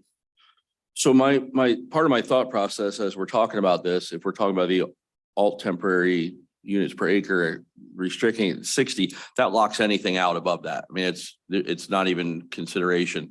And let's talk about when people come with a development agreement and we have the city town halls, right, where people can come. They're automatically say, oh my God, they're asking for the maximum because they want to get 60. If we change that number, and I don't know the mechanism, you're gonna have to help me if we want to unwind this a little bit. We would have to go back to the previous ordinance and amend our recommendation, which I know we could do. You just have to help me walk through that. But if we made that 75 or 80, whatever the number is that we come up with, just then a redevelopment project comes up with a development agreement and asks for 60. Right. It looks a lot better because they're not asking for the max. Because I think a lot of the attitudes of, our residents are, oh my God, they're asking for the maximum. This is crazy. Not knowing that the county would actually be okay with us going up to 125. Right? So we're still under their threshold and in consistency and compliance with their recommendations or requirements. But we're not pushing the Clearwater Beachism thing. Yeah, Right.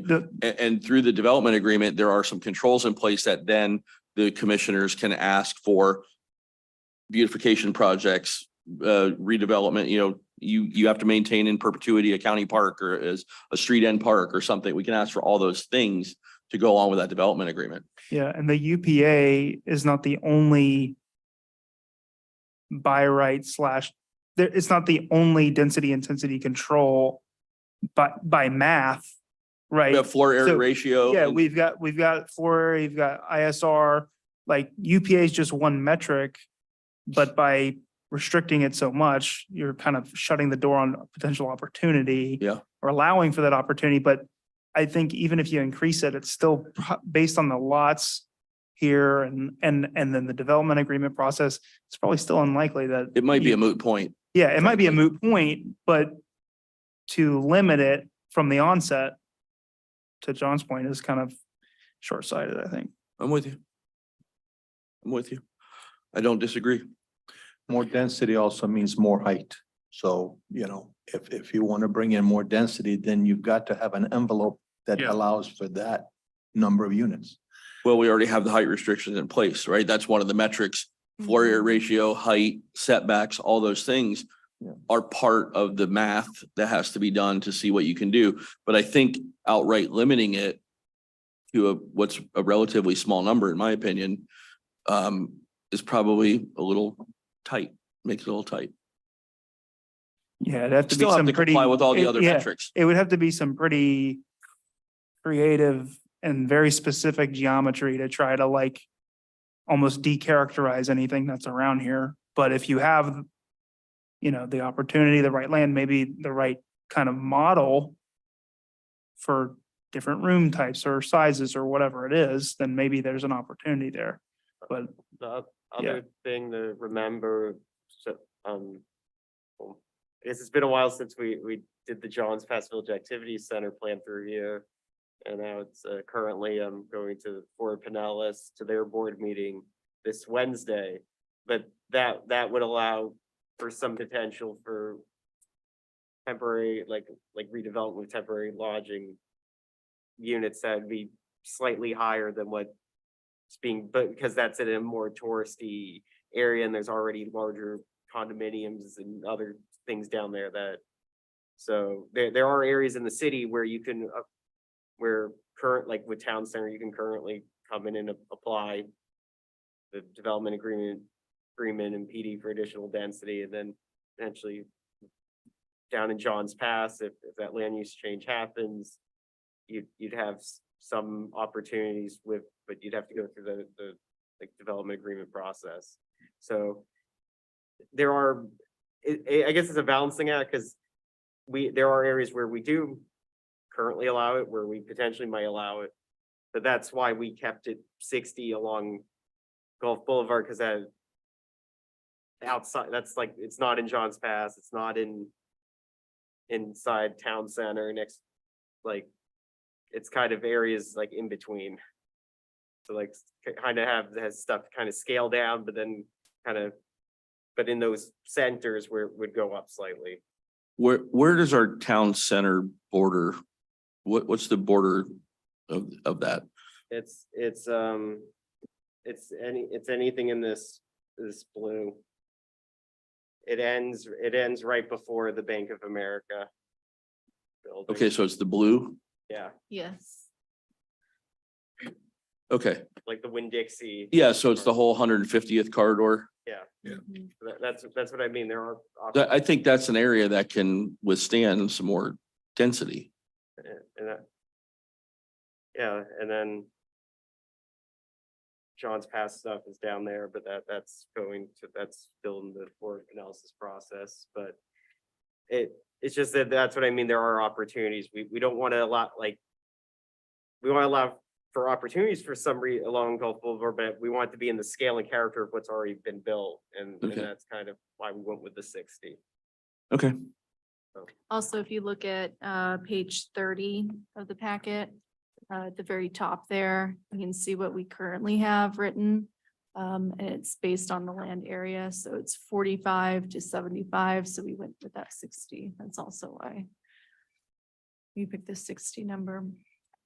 page 30.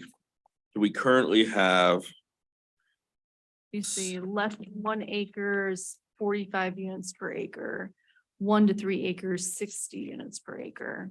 Greater than 3 acres is 75. so we just picked the middle number to apply to everything? Yeah. Instead of having that sliding scale to discourage people from grabbing up land, what we were talking about earlier. And then why the floor area ratio is higher than those numbers up there is using that alternative temporary lodging use standard. What Andrew mentioned earlier is that the county requires us to measure the area in the garage, which is very unusual. Usually you don't count that in the floor area ratio. But if you use the alternative temporary lodging use standard, they require us to measure that. Okay. All right, Is R3 basically all west side of Gulf Boulevard and then up by Yes. Rexplex? And then a little on, It's that brown in the, it's the brown stuff. oh yeah, which brown? This right here, it's west side of Gulf Boulevard. it's the west And side. then Yeah. up here by the condos on 150th. Yeah. And then Madeira Beach Yacht Club. And then a little piece up by Pelican. Pelican. Mhm. So the hotels are basically there. And this is what we're talking about is the R3 district. So I mean, I want to say kick the can down the road.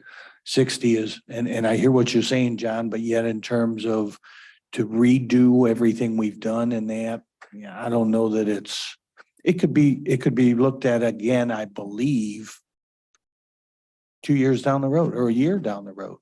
If we determine, that's pretty developed for the most part, unless like you had said, Mike, that if somebody comes in and especially right here at Recplex, somebody comes in and buys all of those, tears them down and then there's your density, so,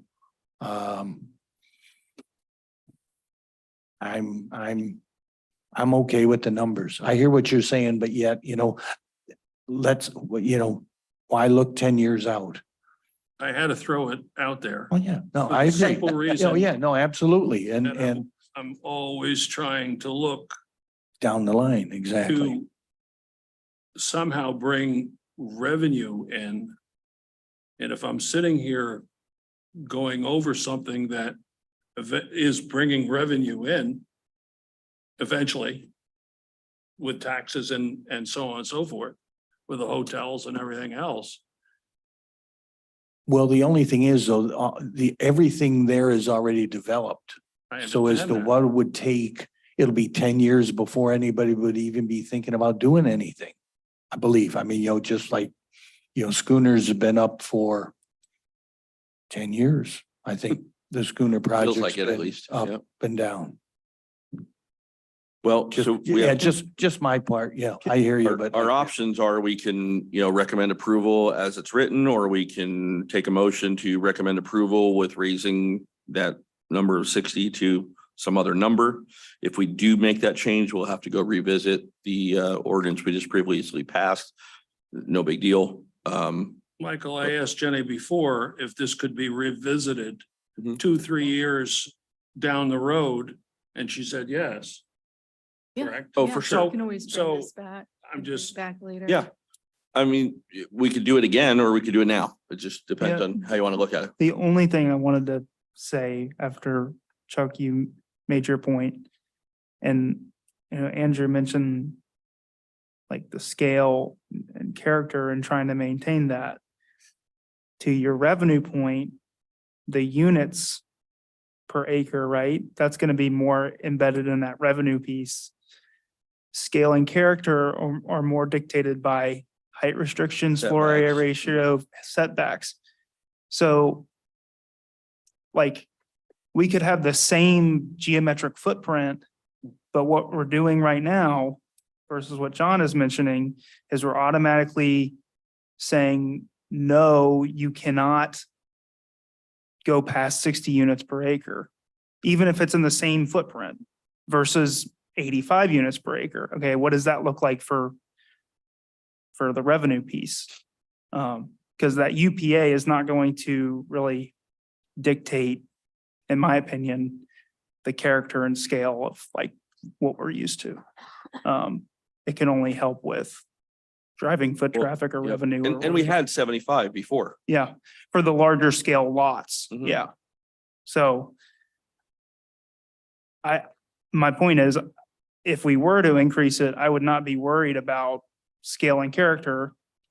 I would think about it strictly as, yeah, like foot traffic and revenue, depending on what the project is. In this case, we're talking about resorts, right? So that's more heads and beds potentially in the same geometric footprint. Mhm. I mean, additional units would need height, because if you look at Barefoot Beach Club, that's about 60 units per acre.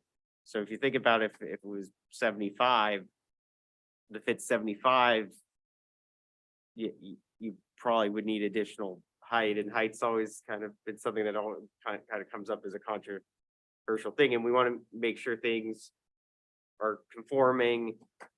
And so the 60 seems like it would keep everything in line with the current taller build, but not like protect what exists currently, but not allow for stuff like above that.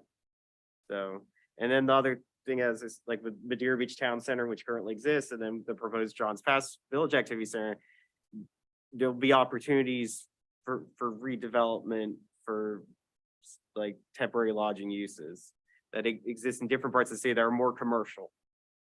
Well, like these areas are kind of a mix of temporary lodging, condominiums, residential properties. So that's why it scaled down, it's like scales down a bit until it gets back up here. But it does hamstring the 150th Avenue corridor a bit. I mean, that's already like has like activity center. Or that's got activity zone overlay. Yeah, that's town Yes. center and that, yeah. You Yes, can even that's see true. there's Okay. PDs that are already been approved on it. Okay. So. All right. Yeah, I mean, I think the barefoot is a good metric. I don't personally know what the height of that building is. But I think the design flood elevation plus 44 feet is It had to 58 be- feet. It had to be a PD to get to that height. Right, it's a PD. So it's maybe even higher than the height restriction. So It that, is. again, there's that development agreement mechanism. But the language that we have right now is just automatically restricting the opportunity. That's all. Well, you do have the opportunity to make a motion to amend the proposal. And I'll just leave that out there for you. Because I can't do it. Leave it alone. All right, well then, somebody bring me a motion. I'm not allowed. I will remind you, within the conversation, we did find a typographical error, so we do need to note that. Yes, we do So need if to we're make that gonna note. Recommend that the board approves this. We want to also include the change on page 30 from gross to From net. gross to net. Yep. And anything else we might want to modify. Throwing that out there. All right, somebody hit me with a motion. The horse is dying.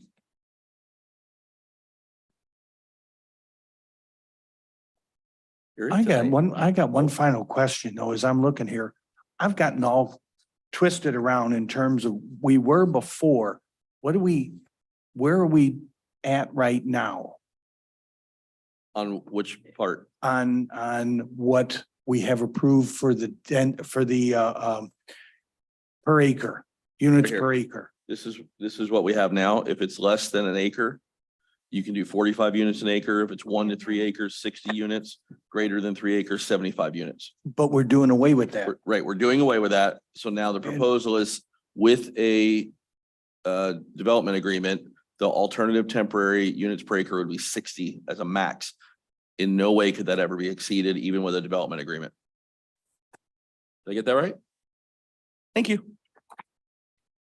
Reading comprehension's good.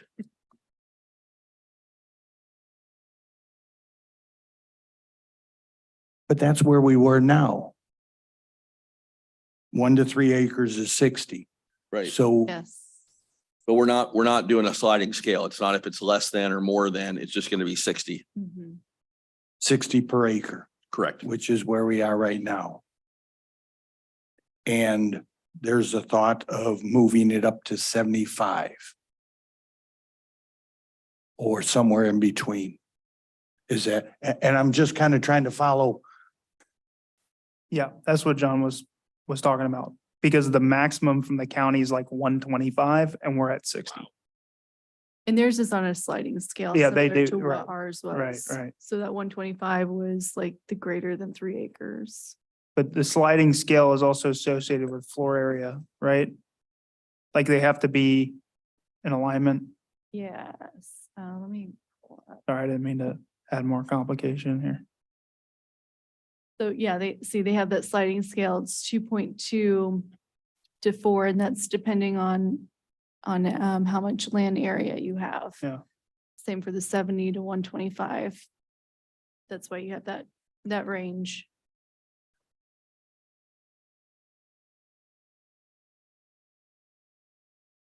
Well, I'm personally of the mind I'm fine with it, but yet, if somebody else wants to make the motion to change the wording, Your motion, should you choose to make it, and be whatever you decide. I mean, I'll be honest, I just enjoyed that discussion and I think it's valid, but to John's question to Jenny and talking about maybe revisiting it at some point. Right now, our main focus is getting back in compliance with the county. I think if down the line, we're running into issues, the revenue issues or things like that, and that wants to be revisited, I'd rather table it, but I think we're kind of on the it seems to me that we're on the consensus that it's okay to stay where we are, where it is, Okay, my fear is you got 125 on the table. We go for 60. They agree with 60. The 125 is off the table. No, that's not going away. Oh, it won't go away. No.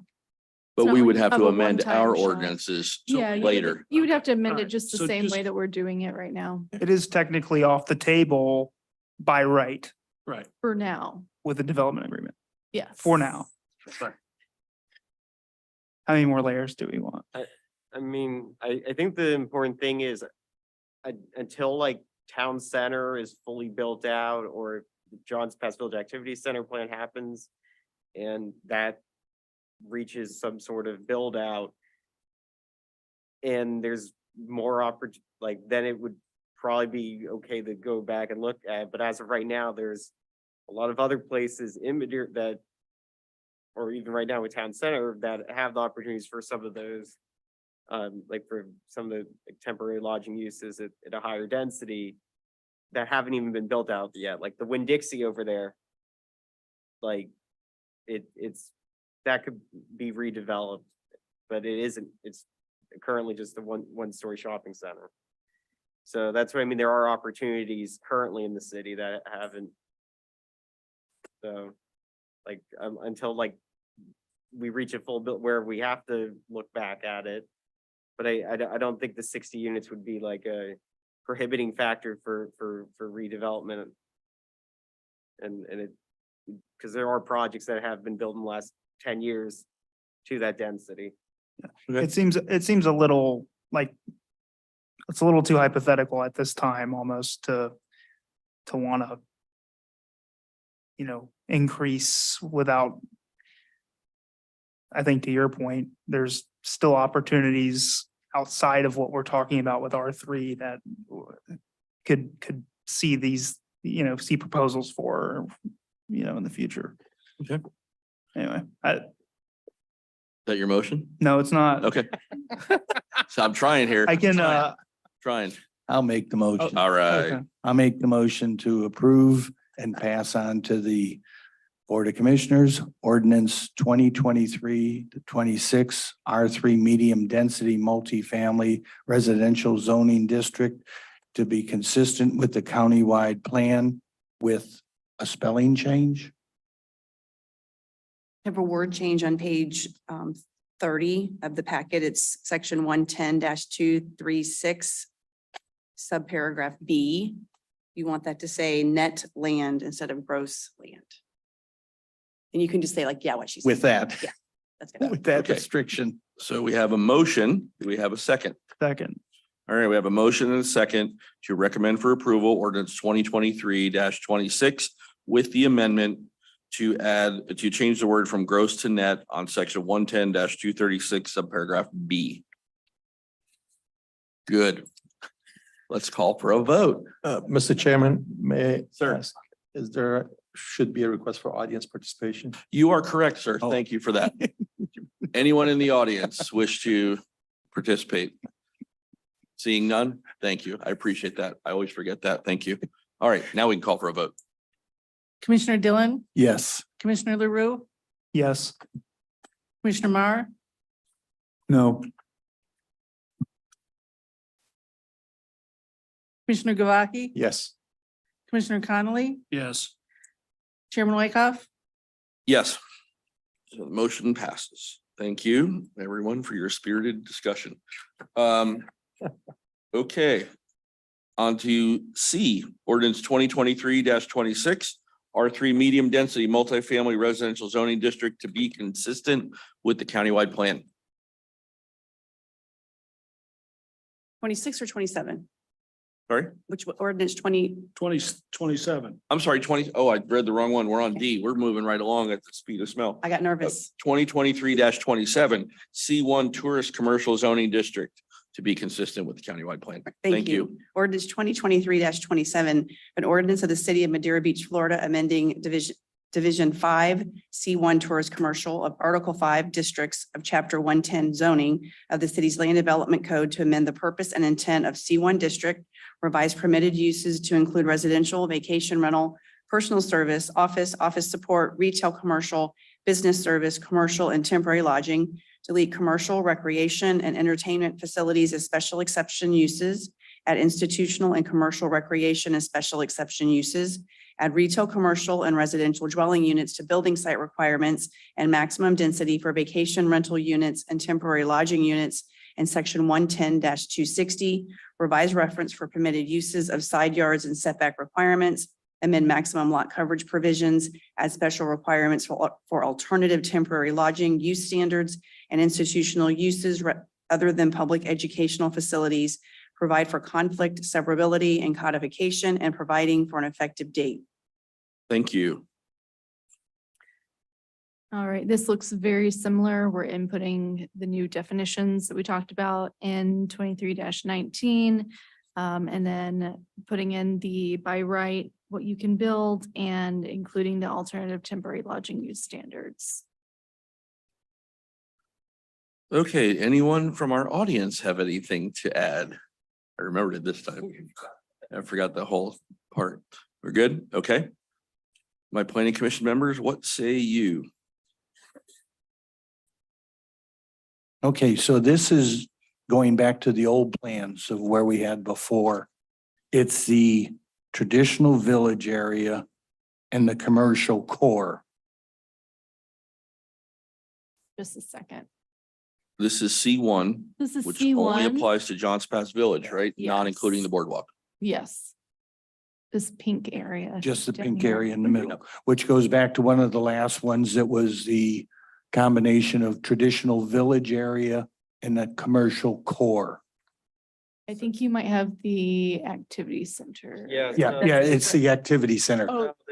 This land, so this zoning we're making this zoning compatible with the existing land use as is. Well, I'm just referring to these plans are kind of, even with glasses, it's not real clear, but it's that small, well, the area, not including the boardwalk, not including any of the residential in that. So just trying to verify what we're talking about and nothing on the other side of Pelican, because Pelican Lane is what we just passed. R3, yeah. Right. So try to There you zoom go. up. And this It's, could be supplanted by the activity center. Eventually, if that's Okay. passed, then there will be new zoning and then we'll go through that Understood. process. But we're just trying to get what we have now in compliance. Exactly. Okay. Yes.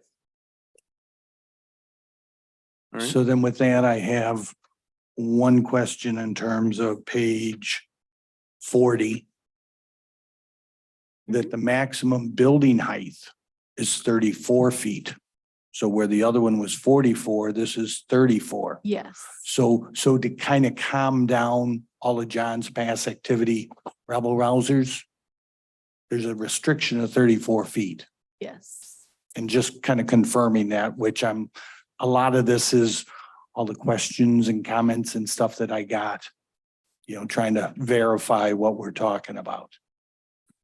Thank you. Anybody else? Mm-hmm. All right. What is Hooters and Bubba Gump's height? Well, they're not in this one because they're on the boardwalk, right? So, They're partially on the boardwalk and in C1 also. okay, So sorry. the lot goes. Oh, you're right, between you're both right, of them. sorry. Yeah. This ordinance, Where does it we're not- start? At Hubbard's? It's on the landward side of boardwalk. Street along there. I mean, we're not touching the height with this ordinance because we're gonna end up, if the Johns Pass Village Activity Center land use change happens, we'll have to redo the zoning anyways. I mean, the only things we're really touching are the densities and intensities that bring them into compliance. with And then the future land- and the definitions Yeah. to be the same So, yeah, definitions the as the height, county. we're not touching. I think the garage does exceed that, but that would be going back, like the height.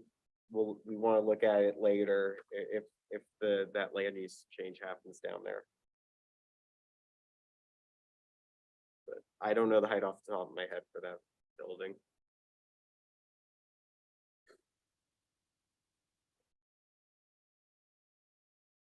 All right. You got something? Nothing? Everybody went quiet after that whole last one? You used up all your words? Okay. All right. Well, you know what time it is.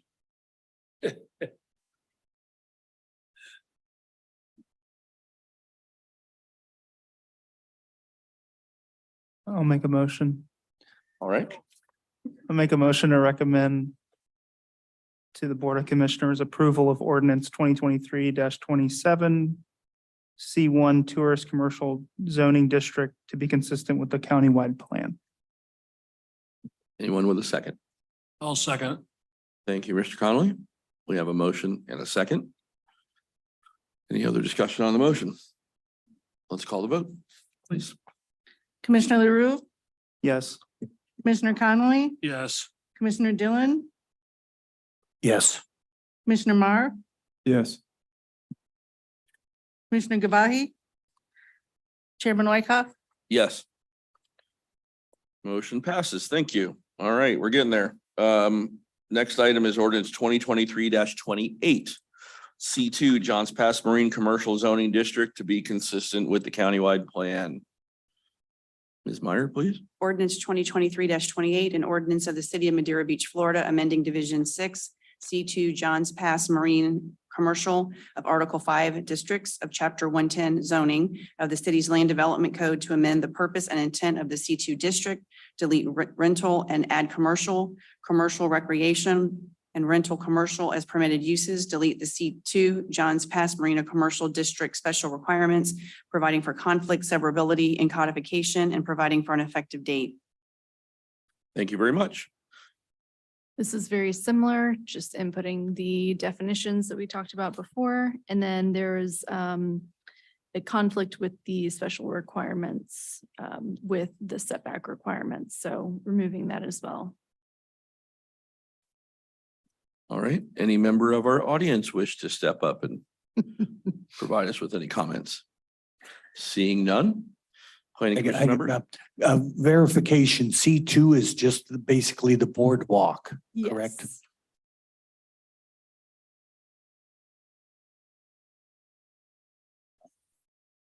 And so the impervious surface ratio. I mean, should we, well, I guess that's opening up can of worms because there's no anything there now. So just leave it as it is. Yeah. Question, why do we have a zoning designation for a boardwalk? It's not the actual boardwalk, it's the land. The that's- land beneath, but Yeah, isn't, It's a properties, it's kind of hard to see through this. Just a second. It's everything south of Boardwalk Place Street. Yeah, yeah, The actual parcels, if you look on the property appraiser. there are parcels on the property appraiser. I was just gonna pull up Google Maps.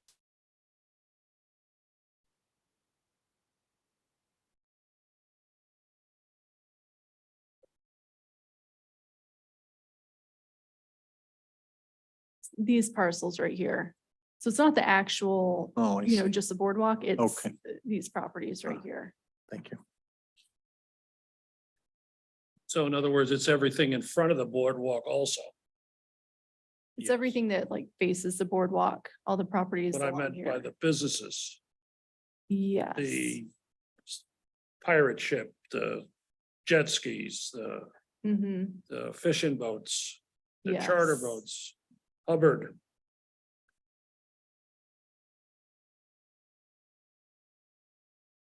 So you can see it on this zoning map right here. That tiny sliver. Okay, Yeah, I mean, to that point, they changed the commercial docks to working waterfront. And the definition we approved for working waterfront is like, Yeah, caddies, it's like a lot. the So, whole thing. yeah. Yeah.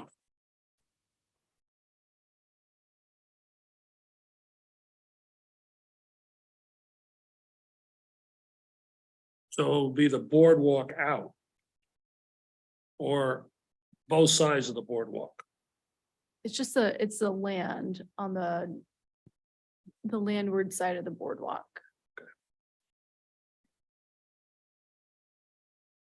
Then we have a section in the code that talks about what can you put on the boardwalk? What about the docks beyond the boardwalk?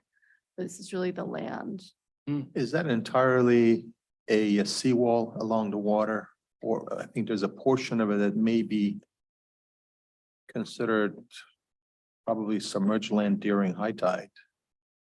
I mean, I am not sure.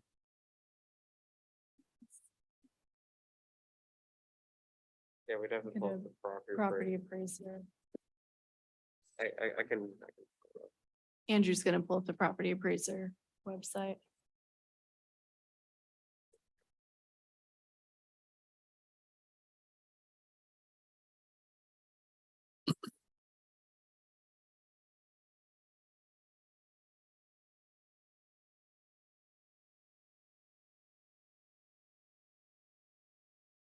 Jenny, as I see on here, and I was going to ask on the other one, but it was too late. The statements or the things that Linda Fisher sent back was they wanted minimum, where is it? Maximum of 5 acres included in all these wording things. And we Any- included everything that she asked us for. I think that was in with the comp plan. What was that? 2023-22. That use is subject to 5 acre maximum. She asked for. Well, she asked for them in quite a few of them. And that's what I was just, as I was looking here and going through, Oh, and then you know. we added it. Hold on. 5 acre maximum needs to be added to the consistency. For like institutional Yeah, uses I or, think so. I think that was just like, we had to have just language that there you have in their retail and services category. So it's. Well, and I guess once again, it's because it's a county and they got lots of property we don't really here in Madera Beach. Mhm. So we have that in the special requirement. So if you go to 23-27, special exception uses, institutional, and then the special requirements, has that 5 acre. But it's not an allowed use in this C2. So that's why you don't see it in here. Yeah, our zoning overlay lines up with the county's future land use overlay, so on the property appraisers map, you can switch to county's future land use overlay, so basically the C2 zoning ends right here. But what's that gray, what's west of the red? That's a parcel that's recreation open space. I see. That's like a city-owned parcel that I think has that, the fisherman. No, I mean, all the gray area along the water. Oh, the gray area, Yeah, right. there. that's just blank. I guess it doesn't have a future land use category. It's just, it looks like land that there's water rights or I guess I can pull it up. It says,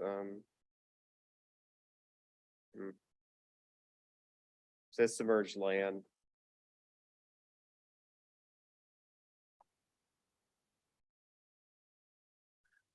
Accessory use probably. Yeah.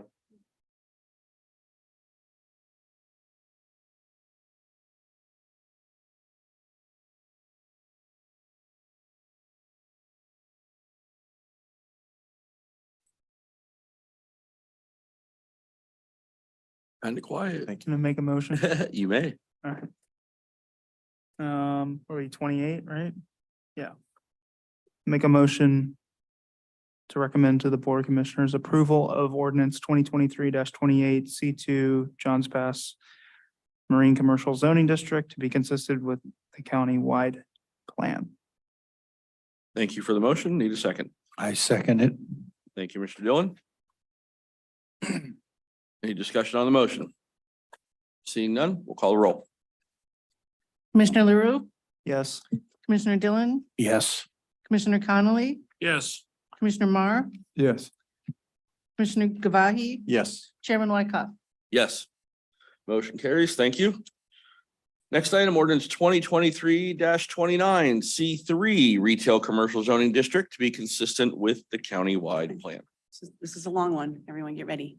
And I'm missing that in my package. Ordinance 2023-29, an ordinance of the city of Madeira Beach, Florida, amending Division 7 C3 Retail Commercial, Article 5 Districts of Chapter 110 Zoning of the city's Land Development Code to amend the purpose and intent of the C3 district, delete business office, financial service uses and tourist dwelling units as permitted uses, add retail, commercial office support, business service, multifamily residential, vacation rental, and temporary lodging as permitted uses, delete entertainment facilities, business and financial services, and medical marijuana dispensaries as special exception uses, add institutional as religious use, retail, commercial, and business services as special exception uses, delete tourist dwelling and multifamily units from building site requirements, add vacation rental and temporary lodging units, multifamily and vacation rental units, lot size requirements,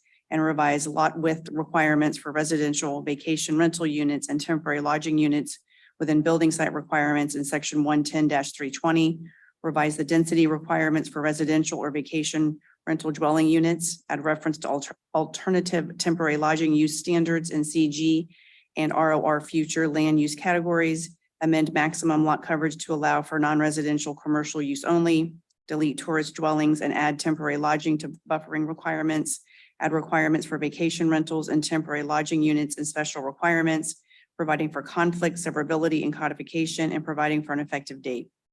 Thank you. Take it away, Jenny. All right. right, very similar. We're inputting the new definitions we talked about. There's quite a few places that we had to change. And then including the by right, what you can get up to with the units per acre. And also including the alternative temporary lodging use standards and what that means.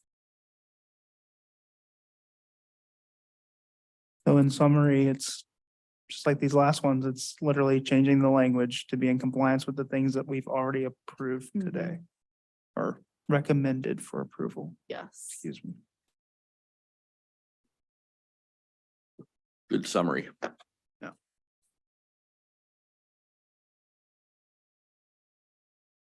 Anyone from our audience like to speak to this topic? Seeing none. Planning Commission members, what do you have to say? Make a motion.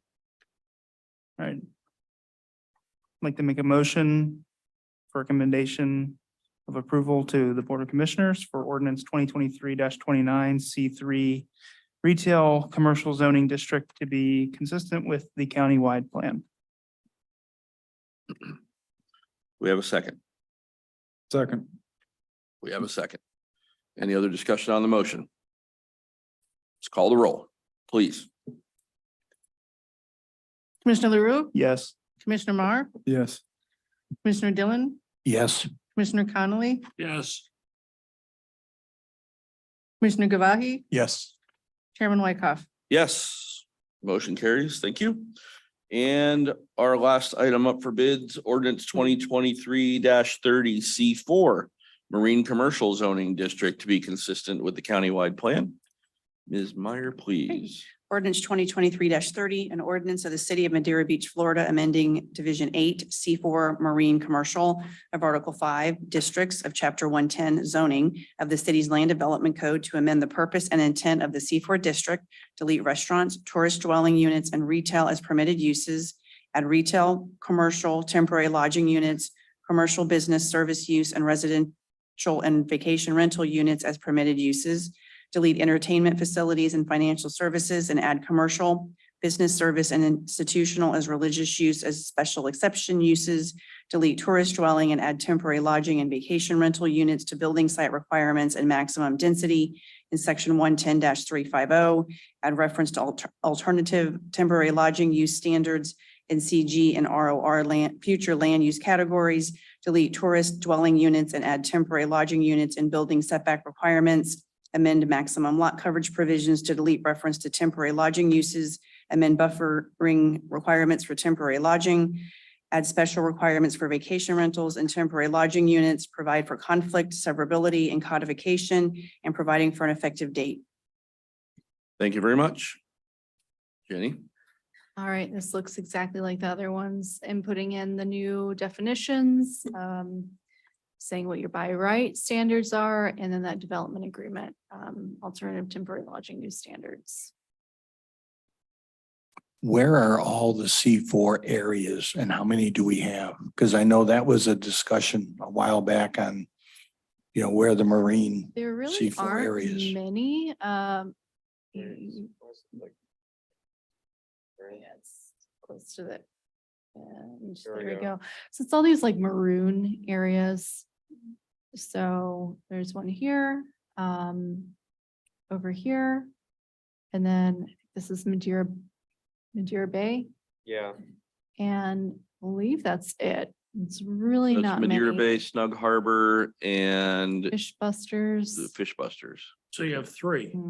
Yeah, 3 different areas. And basically they're commercial.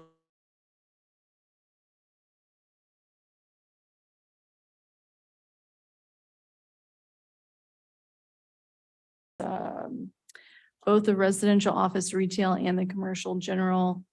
Yeah, I know what you Yeah. mean, yeah.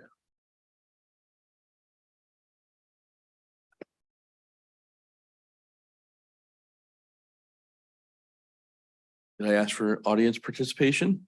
Any member of the audience like to comment? Please, sir. Uh-oh. Miss Rowan knows why I'm up here. Of course. I've been waiting for this all night. Oh my, I'm Jim Rostek, one of your neighbors and the mayor. My address is protected because I'm retired public safety.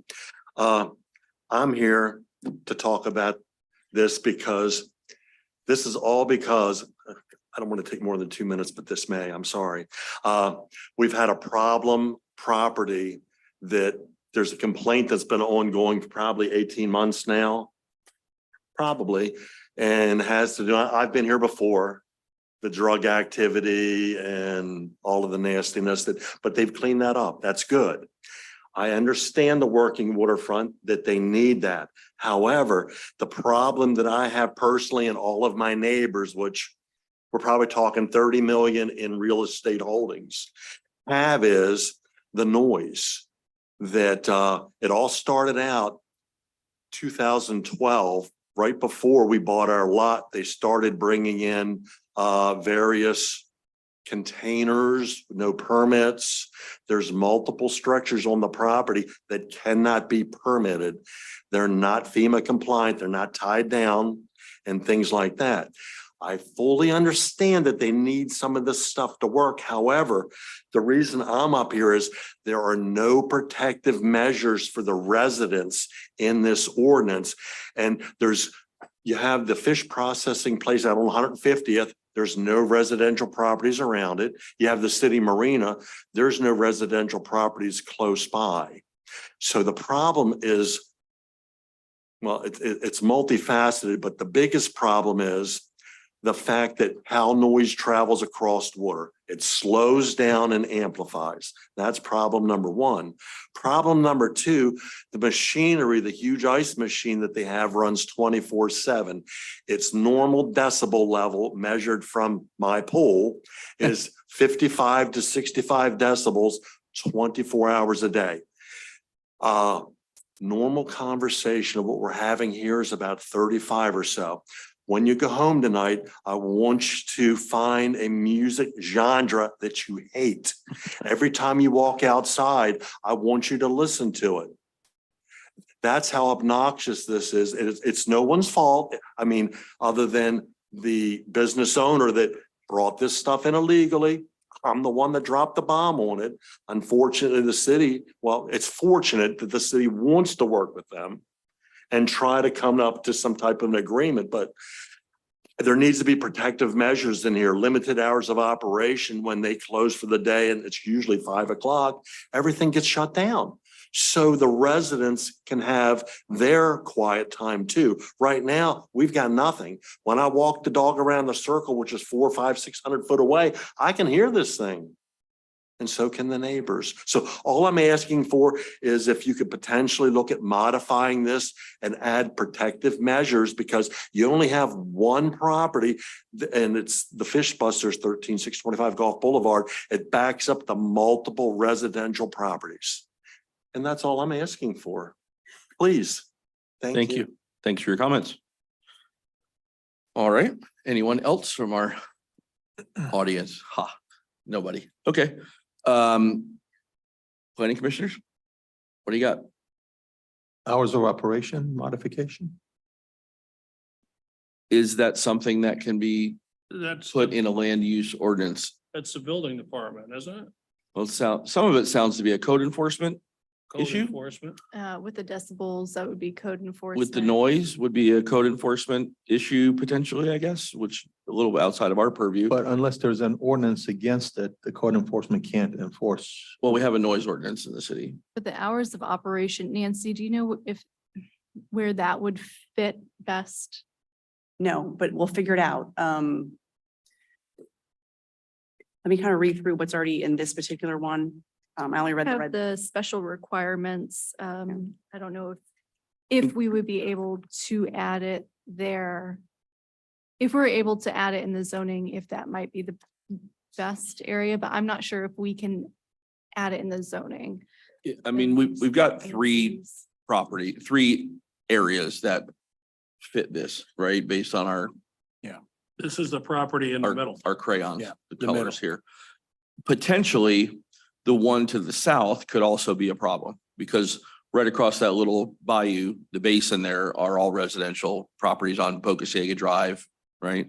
So it would make sense to have something that fits in here that does protect the quiet enjoyment of the residents that are in residential zoning categories. I mean, the other one is kind of off in the wilderness, the one up by the marina. It's pretty intense use surrounding it. But nonetheless, it could change if that other property gets redeveloped, which is, the old Love Rocks property. That could potentially be a thing. So it's definitely something that I don't know if that's in our purview to codify in the ordinance.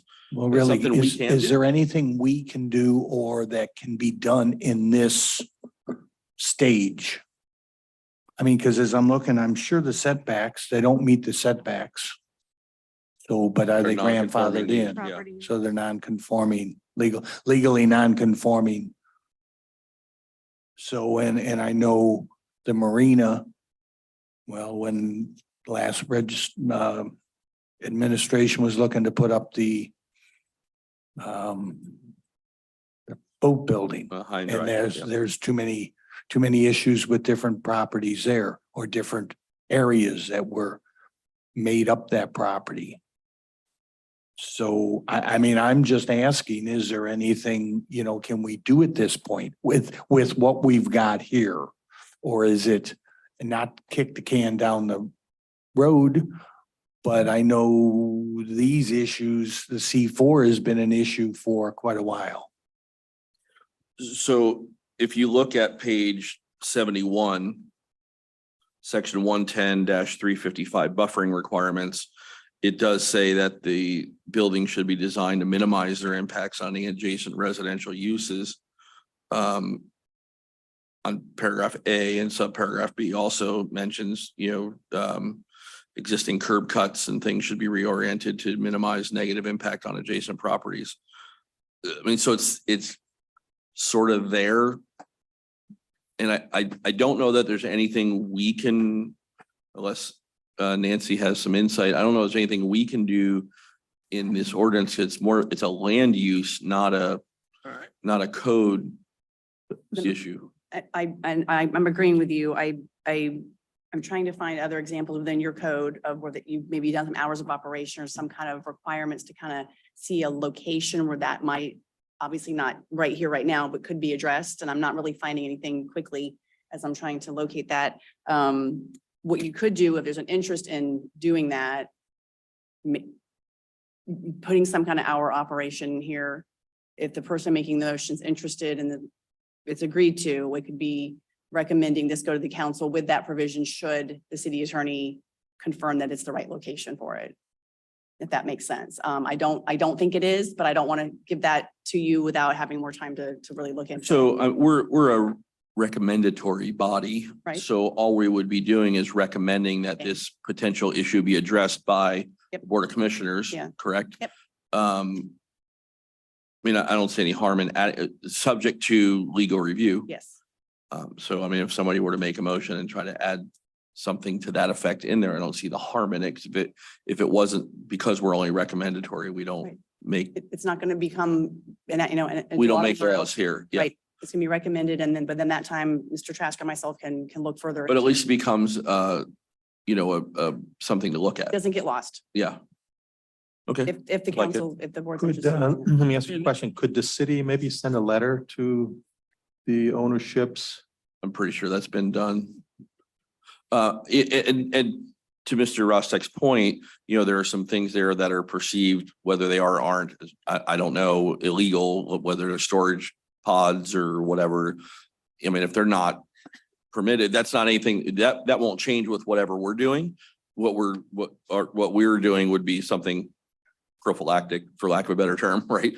And those issues are more code issues. If you have pods and storage truck bodies or whatever that are there, that's a whole different set of circumstances. But yeah, please. I mean, you've sat through this whole thing and we haven't had any other audience participation. I welcome it.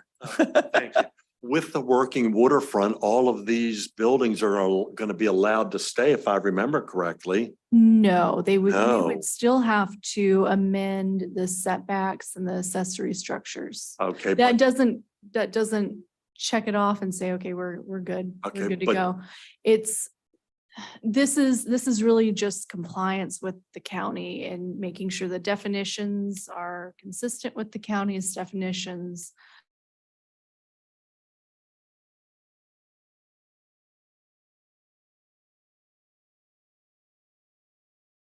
Very protective measures because they're a working waterfront. And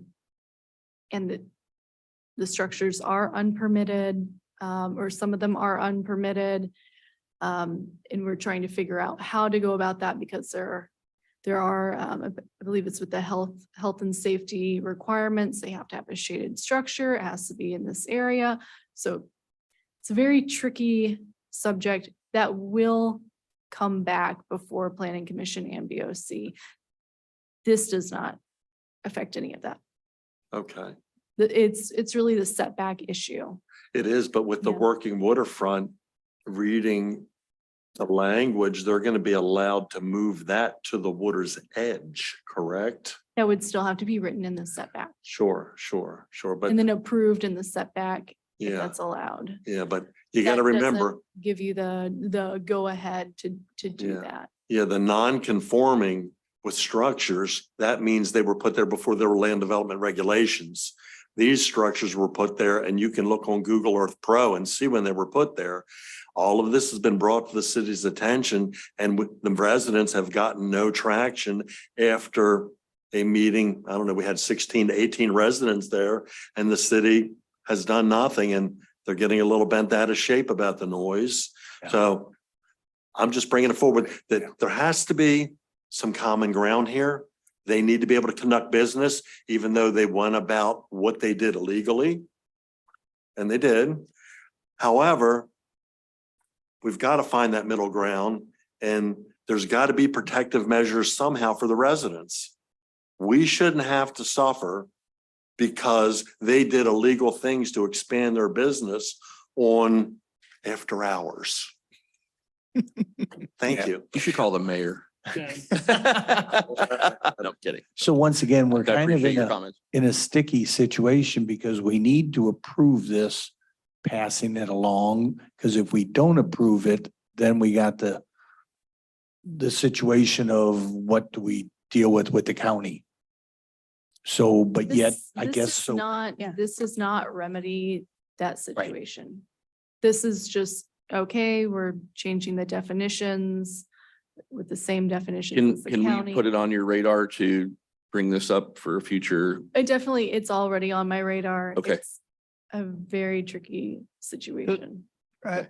I'll tell you. Question about the working waterfront thing, and I think what Mayor Rostock was referring to is if we approve it with the working waterfront in place, does that change the legally non-conforming No. nature of the, okay, no, so. it's still, so- it's not legally non-conforming. It's Oh, just non-conforming. So that doesn't, whatever we do here does not change the fact that it's non-conforming. Correct. The land, we talked about buffering requirements and things of that nature. That's very like structural land. I don't know how it fits what we have governance over or recommendations for. Not to say that I totally hear it. I just don't know. The I'm a little bit hourly of, operations. I'm a little bit afraid of like that being included inside of something related to land use. Because that's not included in any other land use as far as I'm, And that's what aware. Nancy was saying, that right? they could do the further research on where that would go within the code, Yeah. if that's somewhere You know, that we could do. I agree. I don't think that it would be here But our in purview, the zoning. but our purview is over land development regulations, right? Like everything in this chapter 82, 86. So we do have purview in some of these other regulations to potentially, but not it's not really Not inside of this Not in zoning, this May not be ordinance. not in appropriate. zoning in this ordinance, but we could revisit it In a within different other land section. development regulations to see where we could apply something. Right. But it's just not in this one. That's all. Yes, and that's what Nancy Yeah. and Tom would Yeah. be researching where that would fit. It sounds like we have a multifaceted issue there. One is enforcement and how could you enforce it based on the current ordinances?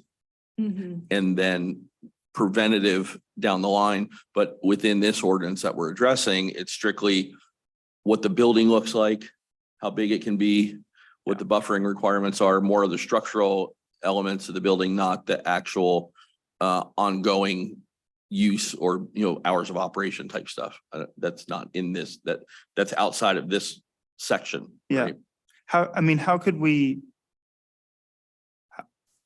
What's the mechanism of moving this forward as a, maybe not part of this, but as a recommendation to revisit this within what we're saying, we could explore it? You just, Like, we've done it. I think, I mean, Yeah. you've asked By it being- myself okay. and Jenny both to not forget this and look at it and I will convey that to Tom and we'll keep. And or would it be just saying at the end of it with one exception that is not up to standards? I mean, so we CYA? I think the only thing that you could say, which again, I don't think is the proper place, would be to, this is a recommendation of this ordinance. So if you want to recommend approval to the Board of Commissioners, you could indicate that you would like the board to address hours of operation, if that's the issue, if it's the appropriate legal place to address it, which I don't think it is, but you could say that, and that way the board's getting your ordinance with your recommendation to approve, and they'll look at whether this is the right location with their city attorney, obviously can, and giving us time to look at that and see if this is the place for it. And if it's not, by then we can advise where it could go. And then we'll figure out what board entity needs to address it, whether it's planning, a code, some other, the straight to council, the commission itself to address it in a code ordinance kind of thing. So. Okay. You can Well, do like, that. It yeah, won't I hurt mean- because again, it's not going to take effect tomorrow and that. Right. If it's in the wrong spot, it's not going to be approved further on. In your commercial zoning here, is that also covering liveaboard boats? Because you've got boats in that particular area, I want to say a minimum of 6, if not 8, that probably have not moved in years. Where's the sewer going? Do they get pumped out? I believe that's a different section about liveaboards and the Florida statutes as well. It's been a while since I've looked at that. But it's not in this particular section. My question are they covered or they're not covered? In other words, are those boats there totally illegally? Not that they're illegal as far as being parked, but first of all, are they registered? Because they're not moving. I There are believe people living it's- on them because there Yes. was one gentleman, his neighbor, that was here saying that, and he had pictures. In fact, he gave us pictures here. Oh, this has got to be 8-10 months ago. He gave us saying that, he was going to the bathroom broad daylight in front of everybody. And could we please do something? I believe So- it's allowed if it's a marina, and then a marina has certain requirements, but if it's not technically a marina, then they cannot have liveaboards. I believe that's how it is. It's been a while since I've looked at that. So my definition. next thing would be to try to put into this package that marinas do not have liveaboard. Well, you can't do that because our marina does have liveaboards. Yeah, I think you're talking about an enforcement issue again, too, whether Right. someone's pumping out or not pumping out like they're supposed to, or staying aboard where they shouldn't. That's an enforcement issue. That's not a land use issue. We already have the ordinances in effect that either allow or don't those situations. And whether being enforced, that's the topic at hand, you know, whether the decibels are exceeding after certain hours, that's an enforcement issue, right? Basically, And that's outside of what we're trying to do here. We're looking at how big of a building can you build? How many units can you have there? And what can you do as a business within inside those edifices that are being constructed? It won't go back and erase what they're doing at the property next to the marina or at Fish Busters or at. So what we have to do is we have to make a motion or kick it upstairs to number one, noise. Number two, the practice of business hours. Right, and that's outside of this ordinance. This ordinance I'm is just to- saying, Yeah, yeah, right. and that's right. what we're trying to, ask them to put And on the votes. put on the radar, that we need, that those are items that definitely need to be addressed. And the first stop is here for some of those things, but it's not now. It's here, just not now, right? It definitely will come back to you. Yeah. Oh, yeah. It's a really tricky situation. bet. Just say it now, Yeah. lighthearted way, but it's very difficult. So that is something definitely on our radar, and you will see that in the coming months. I think the point's taken. I wanted to try and rein it back into our topic at hand, which is this ordinance. So is there any more discussion on what we've got here? Mr. Chairman, I have a question. We're discussing, the whole thing here is about density, intensity, and zoning to be consistent with density and intensity. When we say that this ordinance to be consistent with the county-wide planned land development regulation, we are not trying to be consistent with their land development. We're just wanting to be consistent with their land use and usage. Just want to clarify that. Yeah, and being, with their land use. And usage. Mhm. Okay. And in that aspect, then I would like to make a motion. Like to make a motion to recommend approval to the Board of Commissioners, the ordinance 2023-30 to be consistent with the county-wide, for lack of a better word, I guess land development in this case, because that's how it's written, but although I don't necessarily agree with the way it's written, but I'd like to make that recommendation of this planning and zoning approval to the City Board of Commissioners for ordinance 2023-30. Okay, we have a motion to approve ordinance 2023-30. We have a second from anyone? Second. Who's that? Okay, Mr. Lurie, thank you. I just heard a voice in the wilderness. Thank you. All right, we have a motion and a second. Any other discussion on the motion by the board members? All right, we'll call the roll, please. Commissioner Gavahi, Yes. Commissioner LaRue, Yes. Commissioner Connolly, Yes. Commissioner Dillon, Yes. Commissioner Mar, Yes. Chairman Whitehouse. Yes, motion carries. Thank you, everyone. Any old business we need to bring up? No. Administrative or staff presentations at this Nope. time? No, thank you. Any other discussion by our planning commission members other than our items? Yes, ma'am. I'm not a commission member, but I do want to follow Please, up on, I was not able to locate the special act myself, but I did contact Mr. Trask and he doesn't have it with him where he is. But we will look at it tomorrow to get back to the answer of what if we don't want to do what you want us to do, county? So we'll review that and send out an email to just let you know. Okay. I think it's a great question and something to understand. is. You're being asked to do Yeah. a lot of things and why should you? And So we'll I get think that we're to you. just recommending it based on the knowledge that we Yes. have now, and it's up to our board of commissioners to approve or not. Yeah. That recommendation, but I think they would be better served being armed with that information as well. Absolutely. So we will get that for you. Awesome. Thank you for that. Appreciate your dedication to that. Our next meeting is scheduled for Monday, October 2nd at 6 p.m. And any other information we need to hand out or deal with at this point?